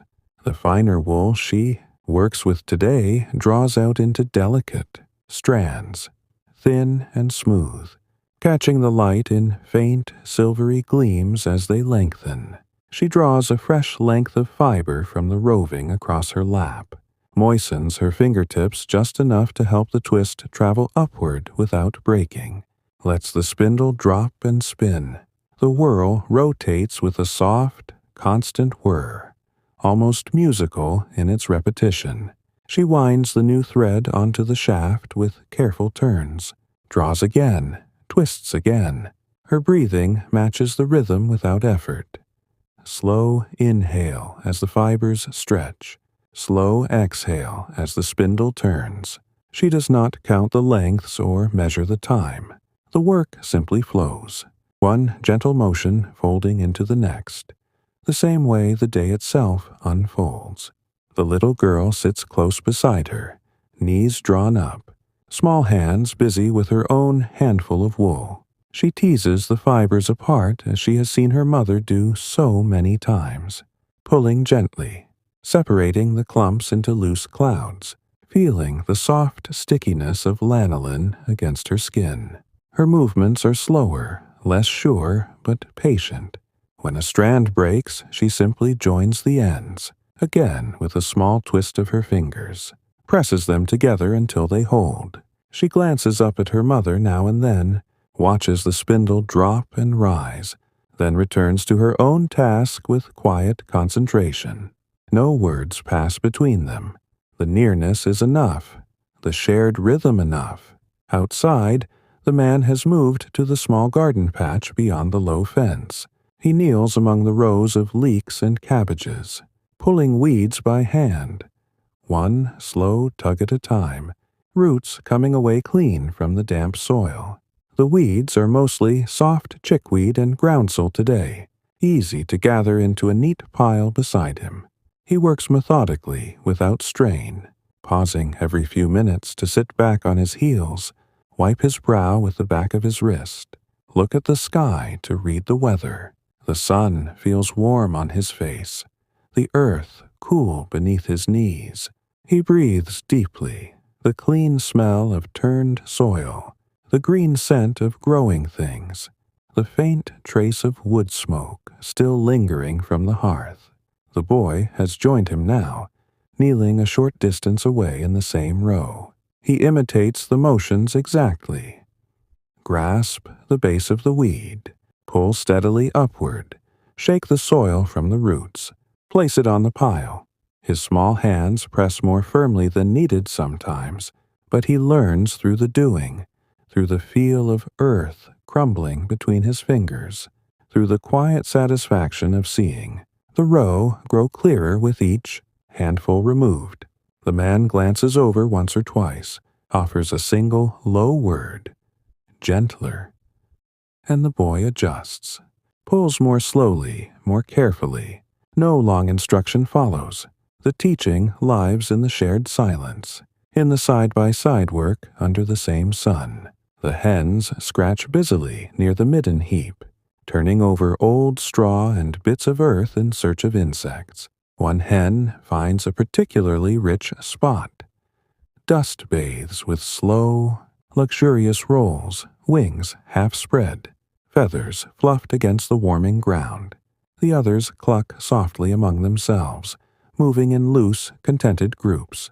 The cow has wandered to the sunnier side of the yard, stands with her head lowered to graze, jaws working in the same steady rhythm she has kept since dawn. Her tail swings lazily now and then, brushing at flies that have grown more active with the rising warmth. A neighbor passes along the track, beyond the hedge, an older man, carrying a wooden yoke with 2 filled water buckets. They exchange a small greeting across the distance. A raised hand, a murmured word about the fine morning, about how the leeks are thickening nicely this year. The neighbor continues on without stopping. The exchange is brief, sufficient, a thin thread of connection that keeps the village woven together day after day. The woman pauses her spinning for a moment, stretches her arms overhead, rolls her shoulders in slow circles to ease the faint stiffness that comes from long sitting. The stretch feels good, muscles lengthening, breath deepening. She exhales fully, then draws another length of wool, resumes the gentle drop and twist. The spindle turns, the thread grows, the light shifts by small degrees across the steppe. The sun climbs higher still. The yard warms further. The stones underfoot retain heat that rises in soft waves. The thatch smells richly of dry straw. The garden leaves gleam with the last traces of evaporating dew. A breeze returns, light, carrying the scent of wildflowers from the meadow beyond the fields. Small white daisies, purple vetch, yellow buttercups nodding in the gentle air. Birds sing in short, easy phrases. Insects hum low among the blossoms along the hedge. Everything moves at the same calm pace. People working slowly, animals grazing steadily, plants turning toward the light without hurry. No task feels urgent. No moment presses forward. The morning has become midday in its own unhurried way, filled with the quiet sounds of living. The soft whir of wool on wool, the rustle of leaves when the breeze finds them, the low cluck of hens, the patient chew of the cow in sunlight. All of it fits together without effort, without end. Small, repeated motions that have carried ordinary days forward through centuries of quiet turning. We stay here still longer, wrapped in the gentle warmth of this ordinary hour, letting the sunlight pour across the yard, listening to the steady rhythm of hands drawing thread, feeling the calm repetition that holds everything in its peaceful place. There is no need to hasten onward. The day breathes slowly, softly, endlessly familiar. The day has reached its gentle peak now, the sun standing high enough that light pours straight downward across the yard, warming every surface without the fierce heat of midsummer, only a steady, comforting glow that makes the world feel held and quiet. The thatch on the roof shimmers faintly where stray sunbeams catch the golden edges of straw. The packed earth floor inside the house has absorbed enough warmth that it feels soft and pleasant under bare feet. Shadows have drawn in close beneath the eaves and the hazel branches, leaving most of the yard open to the clear, pale blue sky above. A light breeze moves through now and then, cool against warm skin, carrying the clean scent of grass heated by sunlight, the faint sweetness of wild mint from near the stream, the distant, comforting trace of other hearth fires burning low through the afternoon. The woman has set her spindle aside for a time. The bobbin is full again, the fine thread wound neatly into a skein that hangs beside the others on the wall pegs, pale and even, ready for whatever weaving or mending the coming days will ask. She stands in the open doorway a moment, hands resting lightly on the frame, breathing in the warm air that drifts inside. The little girl has wandered back to her pebble patterns near the garden edge. She kneels there now, rearranging a few stones into new shapes, perhaps a small house, perhaps a simple circle, placing them with the same careful patience she brings to teasing wool. She does not hurry the play. Each stone is turned once or twice before finding its place, each adjustment made slowly, thoughtfully. The man has finished in the garden rows. He rises from his knees, brushes soil from his palms, straightens with a small roll of his shoulders. The pulled weeds lie in a neat pile near the fence, ready to feed. The hens later or add to the midden heap, where they will break down into rich earth again. He walks the short distance to the byre, checks the latch on the door, though it needs no checking, then moves to the woodpile under the lean-to. He selects a few thicker logs, seasoned, oak that will burn long and steady when evening comes, carries them inside one armful at a time. The boy follows with smaller pieces for kindling, arranges them beside the hearth in the same orderly way he has seen done every day. They work without words, movements flowing one into the next, the quiet thud of wood on wood, blending with the low cluck of hens and the distant murmur of the stream. Inside again, the woman kneels by the hearth. She rakes the coals gently, adds one of the fresh logs the man has brought. The fire answers with a soft crackle, flames rising low and even, sending new warmth outward in slow waves that reach the corners of the room. She sets the iron pot near the edge of the heat, water already inside from the morning bucket, a handful of dried peas added earlier to soak. They will simmer through the afternoon, into the thick pottage that will fill bowls when the light begins to fade. She stirs once with the long wooden spoon, covers the pot with its flat lid, lets the gentle heat do its patient work. The fragrance of peas and wood smoke begins to rise again. Familiar, steady, the same scent that has filled this house at this hour for generations. The family moves through the later morning in the same unhurried rhythm. The boy steps outside to check the water trough near the cow. Still full enough, but he tops it anyway from the bucket by the door, watching the water ripple and settle. The cow lifts her head at his approach, ears flicking forward, then returns to grazing without concern. He runs a small hand along her side. Warm coat, steady breathing, then returns inside to sit near the hearth, watching the firelight play across the walls. The woman takes up her spindle once more. not because the work presses, but because the motion soothes, because the thread continues to grow as naturally as the day itself. She sits again on the threshold step, draws a fresh strand of wool, twists it between her fingers, lets the spindle drop and turn. The whirl spins smoothly. The thread lengthens in thin, even strands that catch the strong midday light like pale silk. The little girl comes to sit beside her, small hands busy with more wool to tease, pulling the fibers apart into soft clouds, learning the feel without words or hurry. The sun reaches its highest point. Light pours straight down now, warming the yard stones until they hold heat that rises in gentle waves, warming the thatch until it smells richly of dry straw, warming the garden leaves until they gleam bright green against dark soil. Birds sing in short, easy bursts. Insects hum low among the blossoms along the hedge. The hens have mostly retreated to shade beneath the byre eaves, or dust baths in shallow hollows. The cow stands in her patch of sun, eyes half closed, chewing slowly in deep contentment. No task remains unfinished, yet nothing feels complete in a way that demands ending. The peas simmer quietly in the pot. The wood stack grows a little taller. The thread lengthens on the spindle. The pebbles shift into new patterns under small fingers.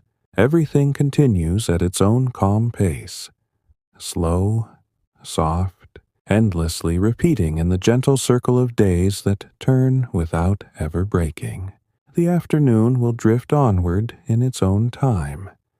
Shadows lengthening again, light softening to gold. Fire built higher against the coming evening chill. Supper will come when the sky begins to fade, blankets unrolled near the hearth, breathing slowing into sleep. Then night will wrap the house once more, embers banked, stars pricking through the dark, the same quiet rest that has held this place for centuries. Tomorrow the dawn will creep under the door again, embers coaxed back to flame, bread baked on the griddle, the same small motions beginning without fanfare or end. For now we remain here, in this tranquil midday hour, wrapped in the warmth of sunlight on stone and wool, listening to the patient whir of the spindle, the soft rustle of leaves, the steady breathing of a family and a home held, safe in the slow turning of ordinary time. The echoes of everyday moments drift on, calm, unchanging, endlessly comforting.